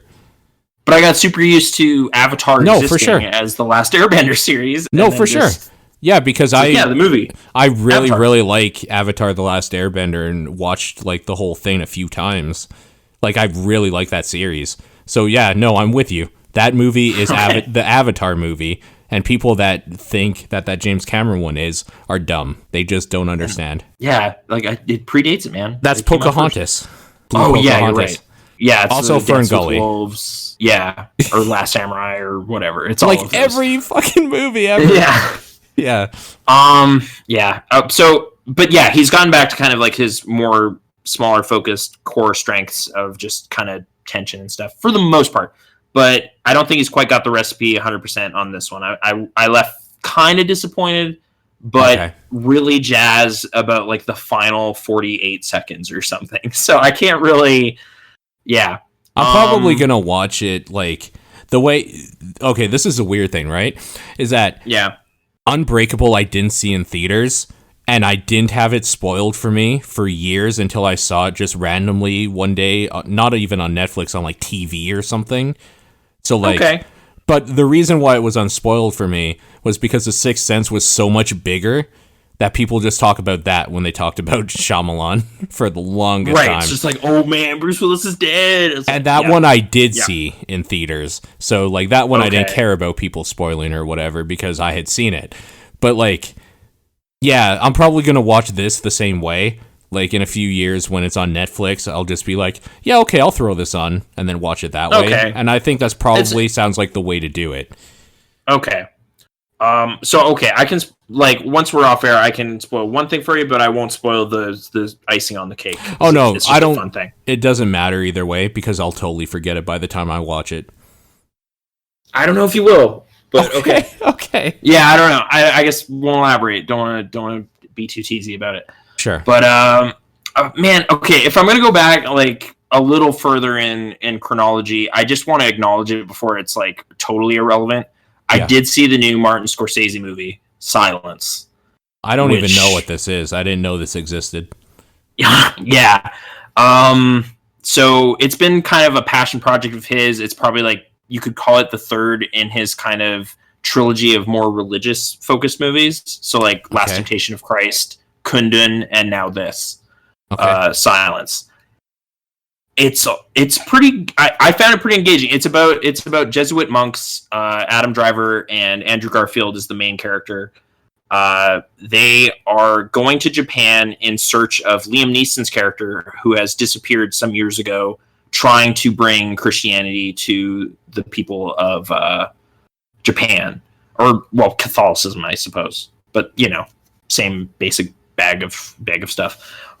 Sorry, that's probably offensive to somebody. Everything's offensive to somebody. I wouldn't worry about somebody somewhere. It was a very well realized, like a dramatic dilemma of just kind of completely different cultures clashing over this thing, and I found it really quite an enjoyable experience in a very slow art house kind of way. You know, like this is not like bring the family, go check out Silence. Like it's you got to know this is a very reverent, very Catholic, like 160-minute experience. This is not something I will ever see. Then that's totally fair. None of that sounds appealing. I found the last like 2 minutes like really great, exquisite payoff for the whole thing. But okay, man, it is something you gotta want to see. That's a tall ask, man. Like even for that Scorsese. Is a big thing. I know. I found, but like that's the thing. If you've already seen The Last Temptation of Christ and Kundun especially, you've passed the big steep hurdle in the middle, which is Kundun. This is way better. This is like, if you want a monk movie, this is way better. Okay. So he figured it out. Yeah. Like beautiful cinematography, good performance, all the stuff you want, but you gotta want that big, like that experience that I just described. So I was thinking about like trying to make some sort of like super hyperbolized like a monster truck rally pitch for this movie. Like okay. Just try to like the so most reverent movie in years. Yeah, like just really lean hard and just like that piousness of it, and just how like these small character moments are so well developed, but with like big booming language. But I don't know. It's you just know already if you want to know. Like if you know this exists, you want to see it. I don't know how to sell it. Neither do the people who produced it. Like it's not doing well at the box office. It cost like $50 million. It didn't really make a big stir at awards season. Like, yeah, I'm glad it's here, but it is impossible for me to convince anyone to check it out. Maybe I'll try here. So, this Friday, make sure... Wait, who was it again? Scorsese, right?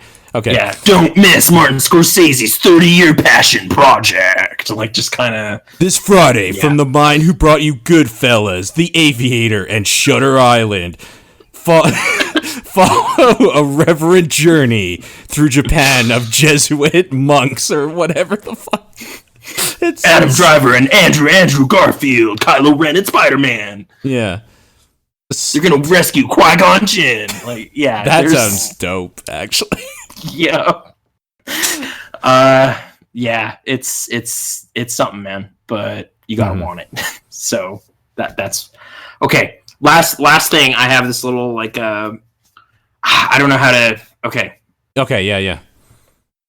So big news. Like there's a lot of turbulent friction like going out there. There's a lot of news. I don't usually want to bring that in here, right? Like all the kind of big news headlines. This is a place of escapism. Kind of, you can step out of that. I mean, kind of. You're kind of right, even though I think you're being a little sarcastic. No, that's the space we want to provide. I think that for the most part. But okay, I am being a little sarcastic in one way, but so sure. The one news story last week that actually like motivated me to action. That made me go, oh. That actually threatens my day-to-day. I don't. Okay, I know like what it is already. Knowing that it affects your day-to-day. Yeah, okay, go ahead. HMV is closing, dude. Yeah, I know. It's fucked up, right? I'm really not happy about that. Like, I know it's just capitalism and companies fail, they come and go, but you know what the worst part about I go there every week. The worst part about all of this is that when I heard that news, I was thinking about A&B Sound, and I was just like, no, they closed A&B Sound like generations ago. And then Aaron was like, no, HMV. I was like, oh, right, HMV's the other one. No, I have a list of like fallen comrades here. It's like Future Shop, A&B Sound, Music World. A&B Sound is the one that actually hurts, because there was a location downtown that was in an old bank, and it was like the flyest shit. It was 2 levels. No, you're right. Yeah. I used to go there after school because my bus was there. I rarely ended up at that location. There was a Sunridge location that I would end up at. Like, they actually had seats there where you could just sit and listen to music, like couch seats. It was like, that place was dope. It had a bin of books. You could buy books there. Like, it was weird. They were all in on physical media. They loved it so much, and I appreciate it. I was a big Music World guy too. I had like a frequent buyer's card. I got free shit. I bought so many Godzilla movies there. Well, Music World was the The one in Airdrie, right? In the mall? It was in Tower Lane? malls and stuff around here. I think there was one in Tower Lane. There was one in Westbrook Mall that I enjoy going to because it's near my grandparents' place. Sure. But it was around. There was a bunch of locations around, but yeah, they went under at least 12 years ago, probably. Yeah, they're very old. Yeah. I got Rick Moranis's country album there. That's a weird thing to be able to say. I think, so maybe it was only 10 or 11 years ago then, because I think that came out in 05, 06. So, yeah. Anyway, yeah, like, kind of the one that always weathered all those storms, though, was HMV. They were always there. You're right. Like, they had, like, giant like, there's a two-floor one in West Ed. There's a giant one in Vancouver. Like, I've been to these places and bought movies there very happily. Music and all of it. Like, I bought a John Carpenter CD there a couple weeks ago. Not in Vancouver, but at HMV. And I don't know. I really don't like that the thing I liked about the mall is going to be closing. Yeah. Like, now I don't know what I'm going to do. I guess I just won't go to malls. Like, unless I need shoes or a haircut, why would I be there? Why would you go to a mall for a haircut, though? I kind of like the barbershop there. Oh, okay. If you have a barber there, that's a different thing. I thought you just meant in general. Like, I go to malls for haircuts. That's what I do. No. There's Tommy Gunn's barbershop in there and stuff, but the one I go to is Master Cuts. They're just enthusiastic. I don't know. Okay. It's like the only place I can feel like I can fine tune my hair. Like, I don't usually like interacting with barbers, so it's But anyway, that's not. That was the thing. That was like my selfish little like. This actually affects my world, so I'm really sad about this. Like this Canadian company going under. So, yeah, that was the news this week. I really bummer, like actually. that was kind of something I was almost bringing up earlier when we were talking about going EB and stuff. Like, where are you gonna go now?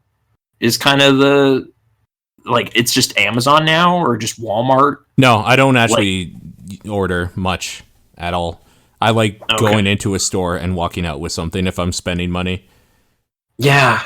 And now there's just not really many places for like music or like Criterion Blu-rays or anything. Like there's you could pick one off the shelf and go, "Oh wow, cool," and buy it. But now that's not going to be the case. I think in April, that's when they're finally done.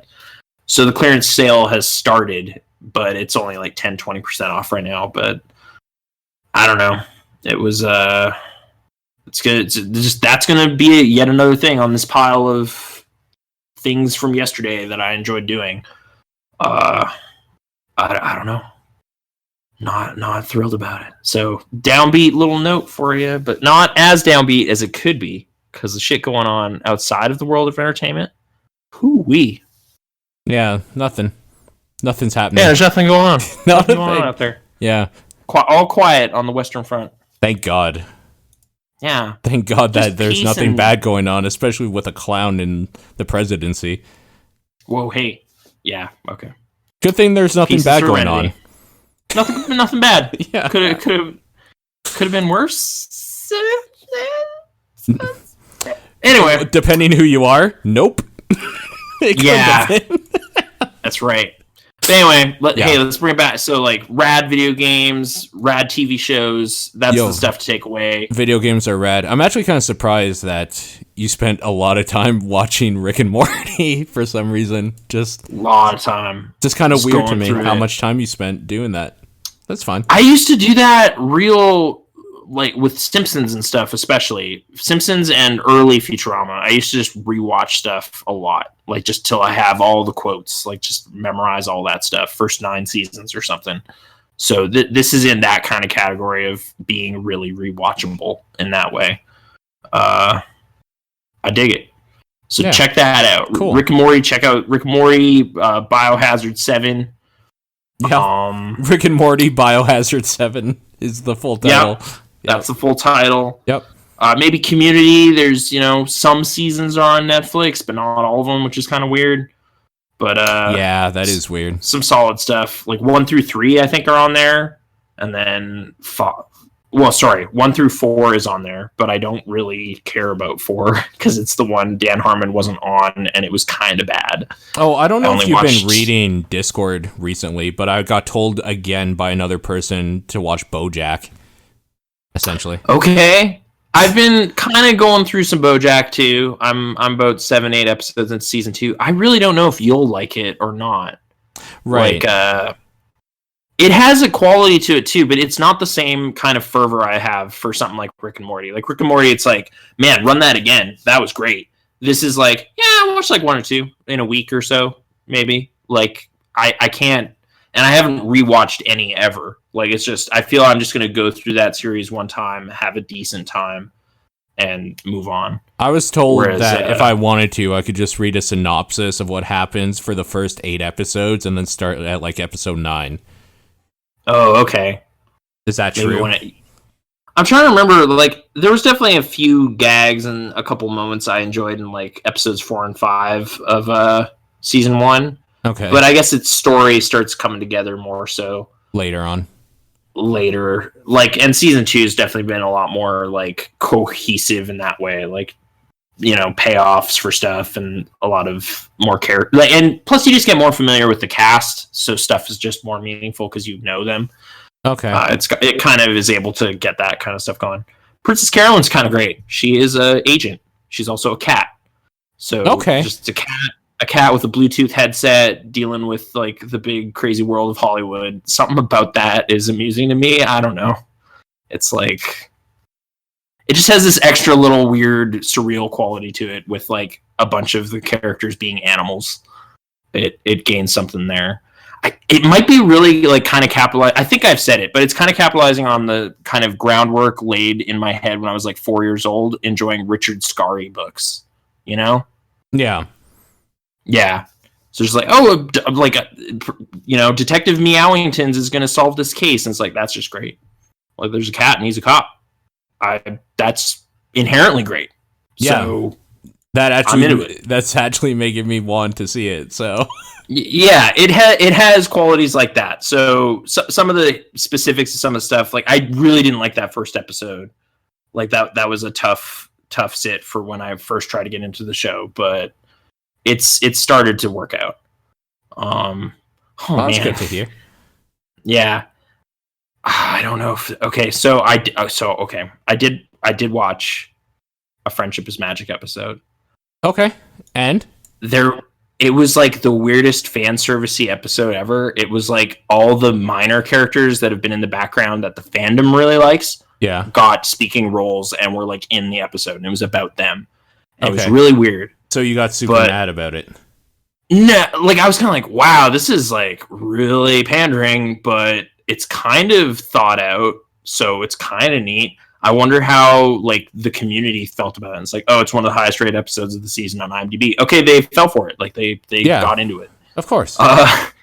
It was okay, but it was really weird. It was just like it almost felt like a series of fan videos, but it was better animated because it's the actual show.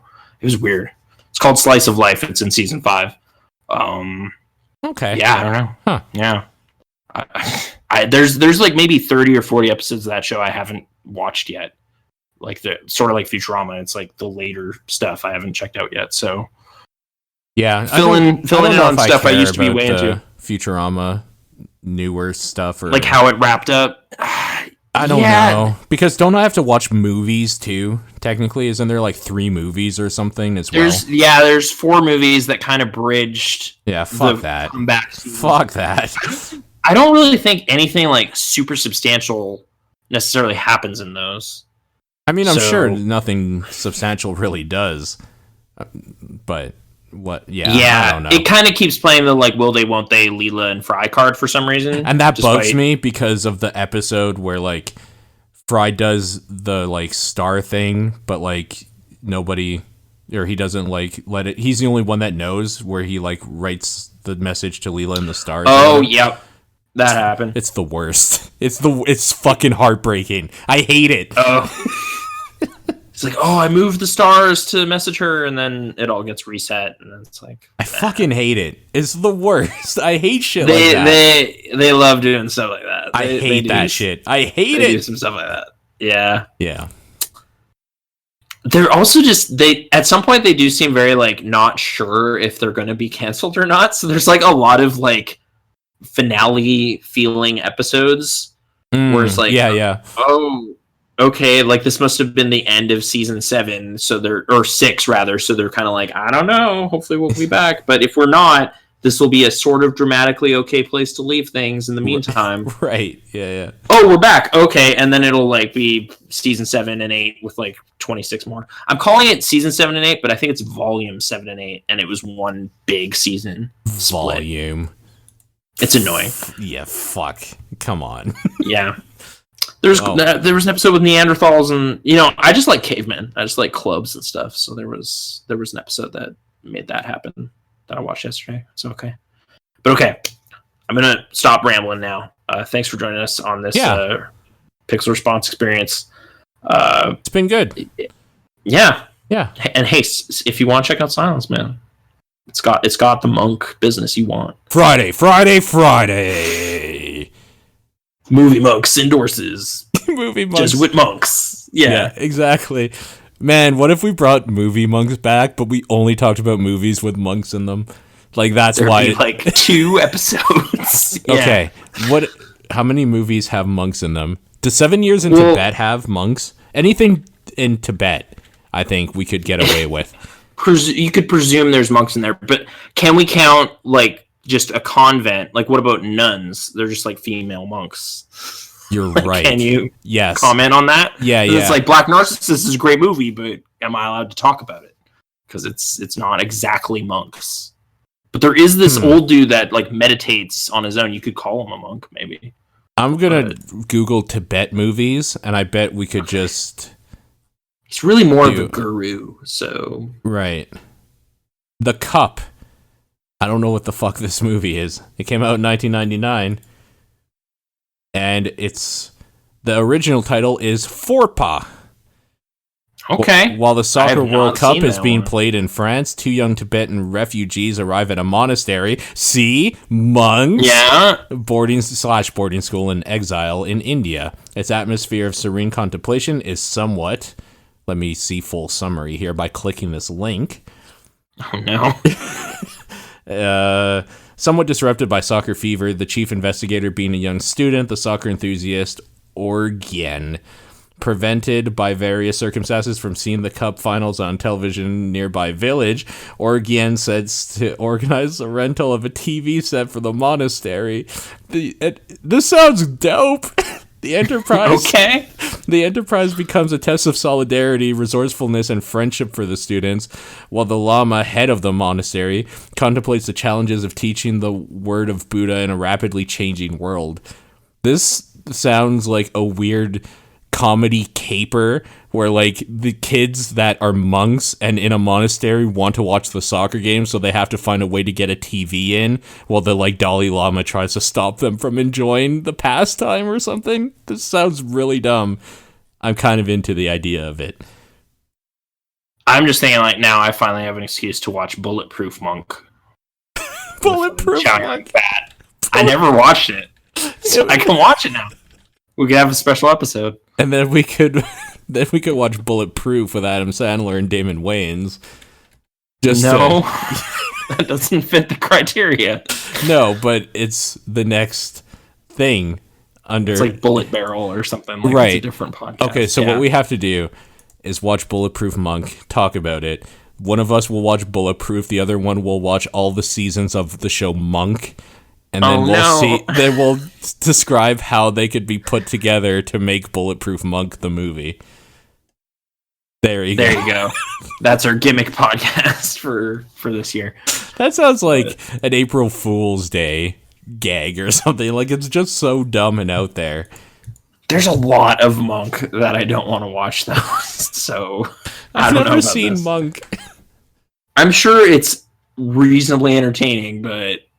That's just because Tony Shalhoub was in Things I Like at some point in his life. So I hope that carries over. Check it out. What about Monkey Bone? Monkey Bone. Brendan Fraser. No, like if you control F Monk, that'll show up, but that's not right. That's not even close. Okay, what about 12 monkeys? 12 monkeys. No. Okay. Although there's a lot of like martial arts movies we could probably watch. What about The Monk? Yeah, with Vincent Cassell. Yeah. Yeah, we could watch The Monk. That could be an episode. There you go. Movie Monks is back. Movie Monks is back in this really weird form, that potentially, but It's so yeah, stupid. only if the silence thing. I think we'll just forget. I think we'll forget. Yeah, too. silence was pretty good. Yeah, there you go. Anyways, that's probably enough rambling. That's now. the end. Yeah, all right. That's the end. Thank you for Catch listening. you next time. We'll see you next time. Happy Groundhog Day. Yeah, we missed it already, but hopefully it was great. Winter. Yeah, it was great. Or spring. Bye. Bye.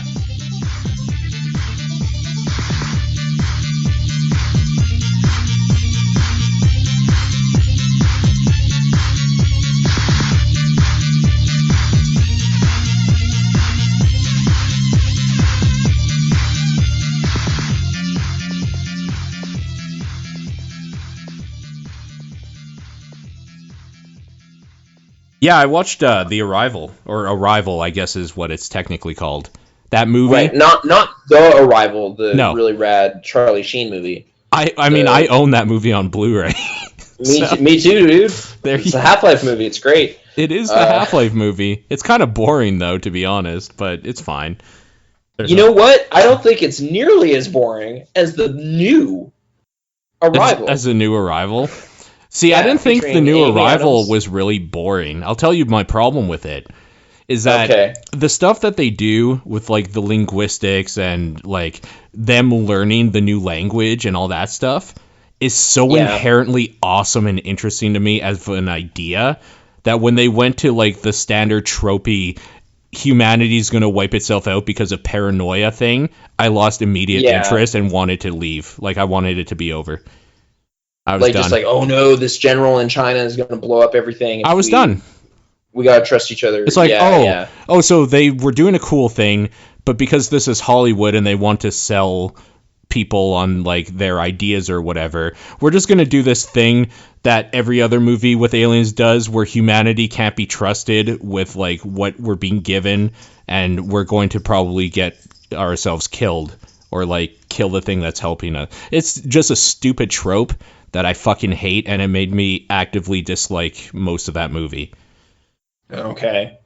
Yeah. Oh, yeah, that does kind of enter into the proceedings pretty early with, What's like, that? the rival groups of them trying to research it, and it's just like, oh, China disconnected from the group and all that kind of stuff. Like, it's like a running plot. And I don't know if the thing that bugs me is because it's tropey or because it's too honest and I think I hate humanity. Because, like, if this shit ever happens, that's exactly what's going to happen.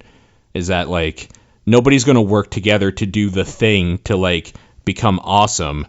We're just, like, gonna kill each other, and then the aliens are gonna, like, wipe up what's left or something. Oh man, I mean, there's definitely a lot of division being laid out right now in world politics. So yeah, I guess it's kind of like a little downbeat in that way. Like I said when I reviewed it, talked about it, it was just, I just found something about it, like, it just didn't add up to something for me. It was just really bland. Somehow, like, I just didn't connect to any character especially, or, like, I found some of the ideas kind of neat, but just the way they were presented was just so literally gray and just kind of maybe too understated for how crazy everything was. I don't know. Something about it just wasn't clicking for me. Like, when I left, I just felt I saw something that was less than the sum of its parts. How did you feel about the whole...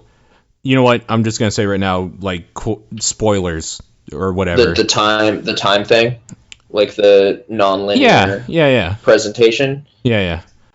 I mean, well, not really the non-linear presentation as, like, how the movie does it. I'm more specifically asking you, how do you feel about, like, the concept, I guess, of, like, this is kind of not an alien movie as much as it is a movie about this woman who, like, gets this power in a weird way, and, like, decides to go through with like the right. I guess I didn't talk about this side of the movie because it was still closer to when it came out, but it's kind of like she gets like a Dr. Manhattan kind of perspective on time, where she can see her entire life like in a full circle kind of thing. Like she can see events that will happen and events that have happened. Yeah. Side by side. Yeah, yeah. So like her contemporary reality is being informed from things that will happen. But I found it kind of neat in that it's like stuff that would be profound memories for her is the stuff that she could refer to. Yeah, yeah. Because it's like, well, human memory is still very like, you know, you lose stuff pretty quickly, you know, like day-to-day experiences kind of fade into the I forgot Music World existed, for example. Yeah, until it's pertinent again, it's like, oh, right, that used to be a thing, but it's completely irrelevant information now, so it doesn't matter. Right. But, yeah, so, like, there was something to that. I didn't find it too, like, hammy or anything. Like, I saw some people on that child-free subreddit I was talking about. Yeah, yeah. Who were just really angry folks over there. They were just really mad that it culminated in her becoming a mother and that being the big validating thing for her. But I felt it was like, that was really incorporated into the story. Like, that was a profound thing for her. I kind of disagree, though. Okay, I don't, like... I know it's not you saying this because you're talking about what they're saying. I'm referring to the thread I saw, yeah. But, like, I don't think the thing that's, like, validating her is her becoming a mother so much. It's the fact that she was able to weigh the choices of the heartache that she's going to face, like, with, like, the good times, because she sees all of it. And, like, and by, like, the end, she's able to realize what she's looking at, what these dreams and sequences are and stuff. And, like, she's able to make it out more clearly. I think the thing is that she makes an informed decision of what she wants in her life. I think that's the empowering thing, not the fact that she's a mother. Like, yeah, well, like, they took exception to the fact the movie ends with kind of but of course, hey, because... do you want to make a baby? But they're kind of a community that's very angry at that kind of pressure that is out there, and I get that way, you know, with my network of cousins all having kids. That's and stuff. fair. I get a little defensive, and that line in general is terrible. It's not a great line. That's a really, really gross and bad line. So I get it. Sure. Yeah, and I don't. Oh, what was the other movie? There's kind of just been a thing with like movies kind of hanging their hats on like an idea I just don't agree with. Okay. So it's just kind of like it kind of weakens the whole thing, but. Okay, what was the... Oh, right, no, my thing with Rogue One was it was like a special effect decision of just like, no, CG people look great, and we're going to commit to that by closing out our movie on a CG person. Like, that was kind of that was last time I referred to that. Yeah. Of just like kind of being committed to this thing. So yeah, this movie story is committed to like, no, like being a mother could be a really rewarding experience with a lot of profound memories that, you know, are meaningful despite this tragic illness that the kid's going to suffer through and all this kind of stuff. Well, and I mean, also the divorce and like the fighting. That's the thing. I feel like they represent this other attitude towards like, well, the kid's going to die. That's terrible. Like, you shouldn't have gone through with this decision by having that be the thing that Jeremy Renner's character can't deal with and he leaves. Right. You know? But you see it out of sequence, so they've already broken up.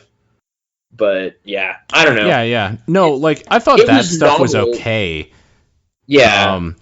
But I think it's one of the more interesting things that movie does because the thing I really, really like about that movie is I really, really like them the first time it shows them like speak in circles and like with the little knobs on like little ink blots almost, and then she's like furiously just like circling the little parts where it like flares out of the circle, and like they're trying to come up with this language, and then it shows a few days later or weeks later or months or however long time they have like a basic program that can like recognize, like an app, they can like recognize what the circle is and immediately give you like the like 50 definitions they think it means based in the context it's been used before. I thought all of that stuff was fucking awesome. I really, really like that shit. Like, that's some nerdy Star Trek level bullshit that I really like. Sure. Yeah, like for a linguistics movie, it's pretty exciting. It's real good. But then they go into, humanity's gonna blow itself up again. Derp de derp. And then I'm like, oh, you've had something great. Yeah, I guess like the source of tension they need to like keep things moving or to set up a time limit on how long they can just decode alien language and stuff. Like, yeah. And having like rogue soldiers that aren't happy with it and they're gonna blow it up. That's like actually the part where I was just like, oh, this is where the movie goes bad. Okay. Yeah. I don't know. But my experience was just kind of like detachment. Like I just was kind of oh, that's clever, but like at a distance. I wasn't really like caught up in it. I didn't get swept off my feet by it or whatever. So that's I was totally kind of fair. disappointed in that way. I just thought there was a bunch of novel ideas in there that, like, actually the way you put it, where it's like, it's not as good as the sum of its parts. Like, it should have been an amazing movie with some of the good ideas they had, but it's just kind of okay, I think, and bad at worst.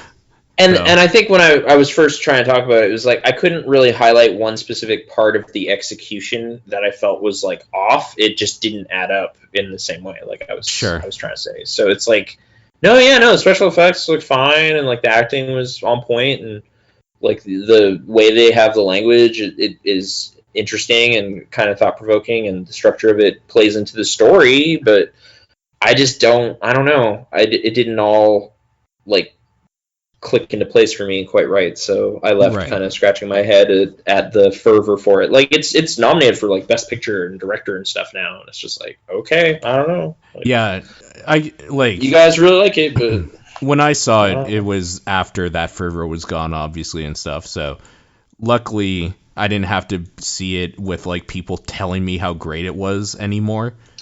Oh, I mean, there was like the initial release fervor. There's a bit of a resurgence with like awards nominations and stuff. Like I think it's been re-released in some theaters, and there's still some chatter about it. But yeah, I guess the initial hype wave or whatever has crested. So yeah, because there was a period of time there where I would like look on Twitter and people were just talking a lot about it and like how great it was. And I think if I had just seen it and saw like 100 different people like in a day say that it's probably the best movie they've ever seen, I probably would have just like thrown my phone through a window or something.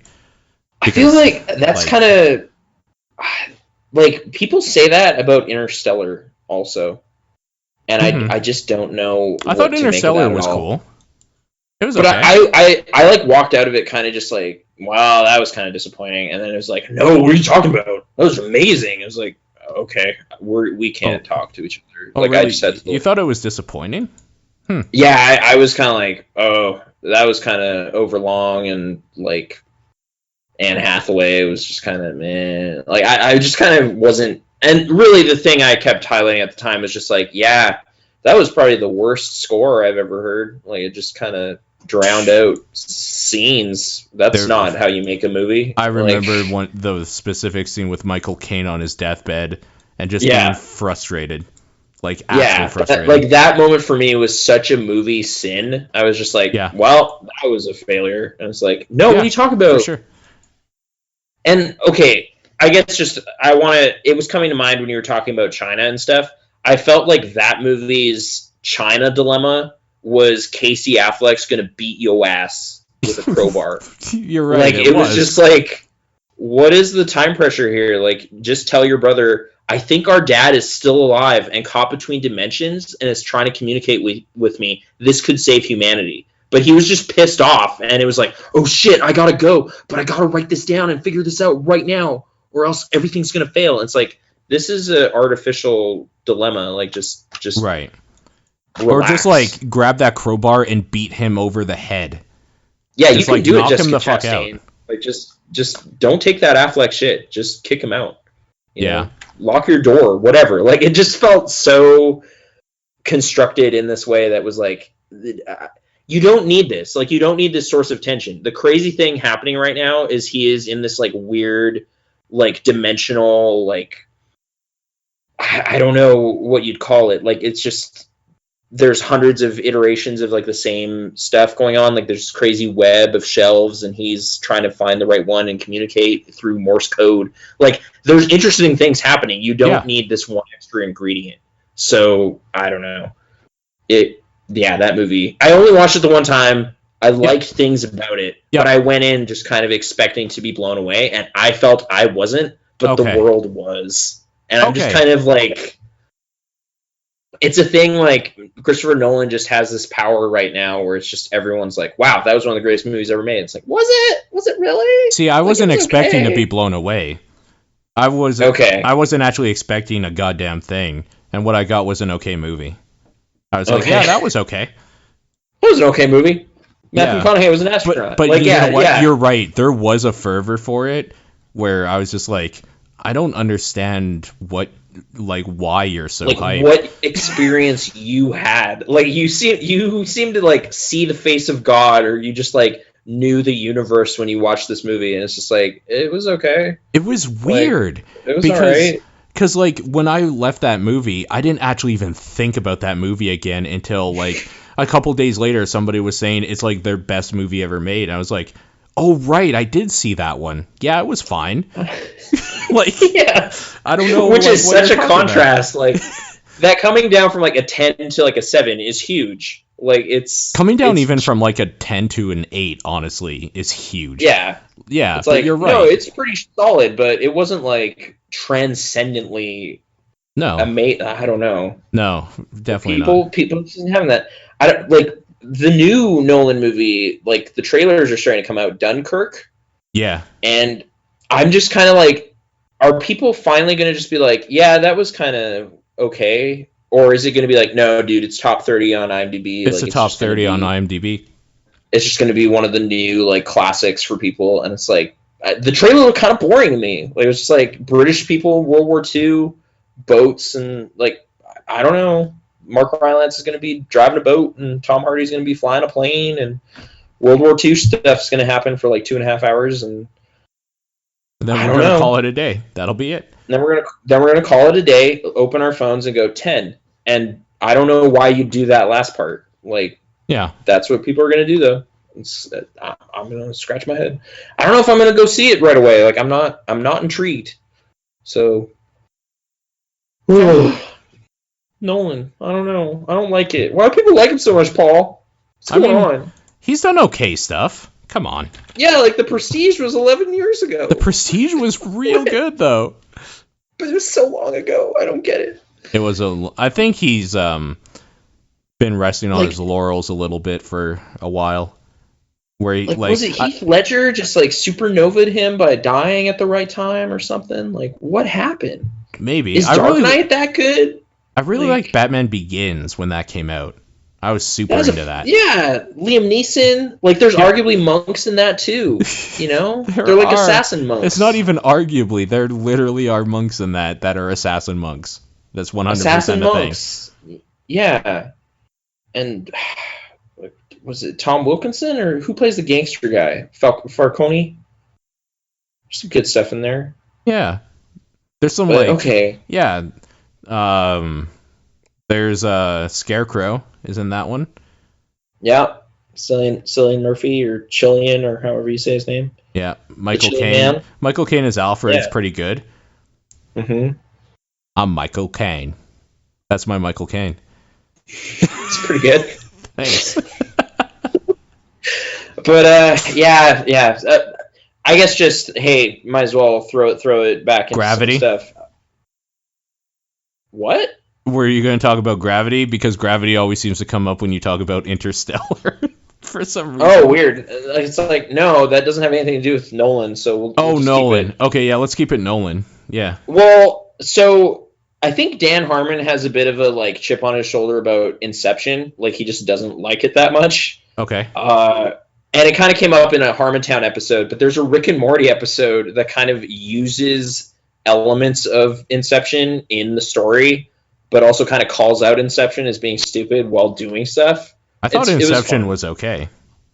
I thought it was okay too, but I watched it like one time 6 or 7 years ago. Why would you ever watch that movie more than once? That's right. Like, I don't think you need to. No. Despite it being like, oh man, it's so like high concept or whatever. It's like, it kind of isn't. Like, it just boils down everything to like the most understandable like stuff, and it's just like, okay, like yeah, they go into dreams and kind of go skiing and whatever. And then kind of go skiing. This is one of the things he calls out, and I totally agree with it. It's kind of some really boring dreamscapes that they choose for parts of that movie. Oh, totally. Like, yeah. They could go so surreal and crazy with it, but it's like, yeah, we're on a ski hill. Yeah. Like, yeah, there's an ocean over there. Like, they just don't go trippy and crazy as much as they could. You know where they go trippy and crazy in the way that you're talking about? The Cell. Okay. You're right. Where she goes into the mind of a serial killer. Visual stuff, like, yeah, just seeing a horse get cut by glass and like separated, like, that's weird stuff I never saw. Like, it's ever. Weird, creepy shit that is fitting for like what would be in the mind of a serial killer. But then there's also the like realistic thing of like his dad beating him or something, or like there's like, I don't know, man. The way they do the dreamscape thing in that movie is real good. It's too bad that movie in general isn't very good. Very good. Tarsem isn't great at storytelling, but he can throw some visuals at your face. Also J-Lo. And J-Lo's there. Yep. And out of sight, and D'Onofrio's got his weird hook thing that he's doing. Vince Vaughn is just kind of standing there sometimes. I don't know what he does. Oh, is he in that? He's in that. He's like doing that weird, like, he was like in Psycho, and okay. Yeah. Just like, his dramatic phase. He's like her like partner in the FBI or whatever or something, and he's just kind of there. Like, he doesn't do anything, I don't think. I don't know. That was a weird crazier dreamscapes. That's what I wanted. Like, I still left that movie kind of just like being caught up in like, oh yeah, different dreams with different layers, and kind of like you think you're awake but you're not, like relating to some of that stuff. And after that movie, I did start kind of dream journaling and keeping track of my dreams, so I can thank it for that. Like, I like doing that, but okay, sure. I've never felt like, oh, I think I really missed something. Like, I got to go back and check it out, and it's not like fun enough, like The Matrix or something, where you want to watch it just because it's fun. Like, oh, this is just cool, I'm gonna put this on. Yeah, I like The Matrix. I don't get that compulsion with Inception. I don't think I have that compulsion with any Nolan film now that you're talking about it. Like, I'm trying to think. Maybe Batman Begins, but no, legitimately, Batman Begins I saw twice in theaters. Okay. And probably like definitely once when it came out on DVD or whatever, for sure. And then maybe another time, so maybe 4 times total in the time it's been out. That probably like 12 years. Yeah. Yeah, so that sounds probably about right. The Dark Knight I probably watched twice in theaters. That was during a time when I would go see movies twice because I had like different groups of people. Yeah, that's exactly it. Yeah. Actually, you know what? Probably 3 times, because I probably went with the girlfriend at that time as well. Yeah. I mean, I ended up seeing it 4 times in theaters. Kind of 3 for the reasons you said, and then 1 more because I was like, what's it like in IMAX? So I just kind of went and checked that out. Okay, but that makes sense. Yeah. And then like a few times on home DVD or whatever. Like, I remember my brother didn't see it, so we watched it at my family's house one time. I watched it when I got it. I actually got it from work Secret Santa. Somebody gave it to me as a gift for Christmas one year on Blu-ray. So that was cool. So I probably watched it then, and then maybe like once every. I'm gonna say probably 5 or 6 times for that movie. Okay. That's it. Like, I think I've seen The Prestige twice. Okay. Yeah. Memento. For when I saw it, Memento held up pretty. Like, I put it in as a work movie one time and was kind of just like, oh, this is pretty novel. Like, this is kind of just an engaging movie. Like, for that, it's like a lower budget early movie of his. Like, it's just structurally interesting enough to kind of keep you. And then I was like, oh, Stephen Tobolowsky's here too. Great. I forgot about that. Like, it kind of has things going on. Man of Steel I saw once. Interstellar I saw once. Man of Steel. Oh wait, he only his wrote that, didn't he? Produced it. and like co-wrote it. Oh, yeah. You're right. There's You're right. like Nolan DNA somewhere in there, but yeah, it's not one of that's a Snyder movie. But the Prestige I probably saw twice. I would say I really like that movie too. I just didn't watch it more than that. mm-hmm. What else has he done? That's kind of it, right? It's like The Following is his very first movie. I watched it one time just Never. for completion's sake. Never saw it. Is it good? It's like there's a burglar who kind of breaks into people's houses and just kind of messes with their lives. Like he'll just kind of move something or take things. I forget a bunch of it. There was like a bat logo in it, which was kind of funny because it's like, oh, he would direct Batman movies. So that's funny. Like, it was just on a door or something. I don't remember most of the story. It's in black and white. It's kind of just about a weird guy who like follows people and sneaks into their house and steals stuff. That's all I can tell you. Okay. Beyond that, I don't remember. I feel like so. There's the Batman trio there. Yep. Prestige, Inception, Interstellar, and Memento. I think that's it. Yeah, that might be it. Yeah. Yeah. I mean, so this is the thing, is that I've never hated my time with one of his movies. Yeah. It's not bad. I just don't walk out going like changed in any real significant way. Like, sure. Wow. And it seems like some people definitely did. Like, yeah, apparently that's what they're telling the internet. So, yeah. I don't know. It's just one of those things. Just that disparity between how people feel and where I'm at. Sure. It's vexing to me, but it's okay. That Rick and Morty Inception episode, though, watched that a bunch of times. So, is it better than Inception? The answer is yes. Probably. I mean, by that statistic, for sure, 100%. I mean, there's like cyborg dogs in it, and there's a character named Scary Terry who's basically Robert Englund. Like he's Freddy. Yeah, so sure. I was into that. He's got a crazy sweater. I was just like, I like what this is putting down. I'll watch this more. Play it again. Roll it again. So there you have it. All right, that's special features. Thanks for joining us again. Yep. For this important Nolan breakdown. There you go. Arrival in theaters now. Yeah. Don't bother? I don't know. Yeah, wait for it to come out on Netflix, I guess. Yeah, or maybe read the book that it came from. I've heard that's good. Was it even a book? I think it was a short story that was like 2 pages long. Is it really that short? I think. Yeah. I don't know. It's Ted Chiang, and it's from a collection of short stories or something. Yeah, I'm assuming it's more substantial than 3 pages, but it's a short story here. Okay. I'm just gonna guess it's a novella. It's like 70 pages, but I don't know. It's like 70 pages. Oh, I don't know. Maybe the short story was based on. You can find like on this internet database of short stories, but I can't find it now. So. Oh, okay.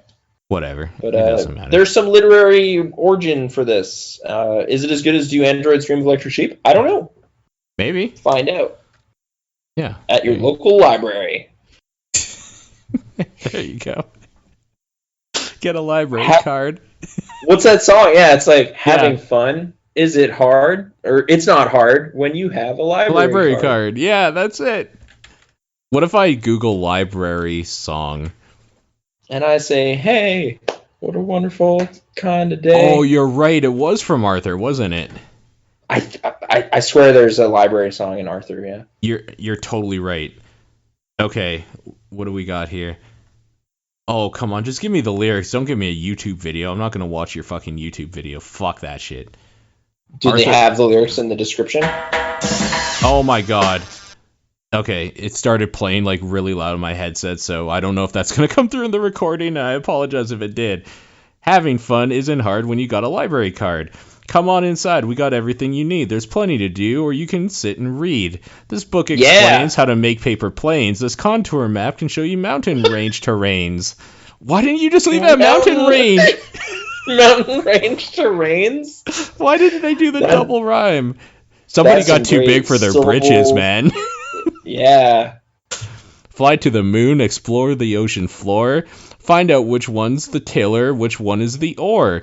Here's Charlie and the Chocolate Factory, and Half Magic, Hop on Pop, The Fox and Socks, and books on doing card tricks. That doesn't... Oh, magic and tricks. Gotcha. Okay. Okay. Having fun isn't hard when you got a library card. That's right. Having fun isn't hard when you got a library card. Books on baseball, hockey, and soccer, and even how to build yourself a cool door knocker. This is... Holy shit, this song is long. There's like 20 more verses. Oh, man. Oh, my God. How many other authors get specific call-outs? Okay. So we got Roald Dahl, Dr. Seuss. Yeah. Okay, blah, blah, blah. Jules Verne, H.G. Wells, and Ray Bradbury. You can take them home so you don't have to read them in a hurry. There's some there. Whoa. Paintings by Leonardo, Rembrandt, and Picasso. Confidentially, I'm reading Go Dog Go. That doesn't make any sense at all. Okay. There's The Giving Tree and Jumanji and Where the Wild Things Are, and a book on why you shouldn't keep your brother in a jar. So there's some more shout-outs there. Oh, this one is pretty good. Talking about the Dewey Decimal System. Puppet shows and movies, the cool things never end, and don't forget the Dewey Decimal System is your friend. Who's Dewey? It's like DW asked that or something. Yeah. Fucking stupid. What a dumb thing. Good old Arthur. I like that show. That show was great. Yeah. PBS. Okay. There you go. Maybe I should just like end this part with that song. Yeah, just like watch your local PBS affiliate. Yeah, we exactly. Should, like finding things to be like, hey, check this out too. Arthur, have you seen it? Mark Brown. Check out our childhood over at the library. It isn't hard when you got a library card. How was yours? Yeah. All right. Comment on our Discord channel. Yeah, exactly. Okay, we gotta end this. All right. Bye. Burning Barrel. Bye. Burning Barrel, bye. Yep.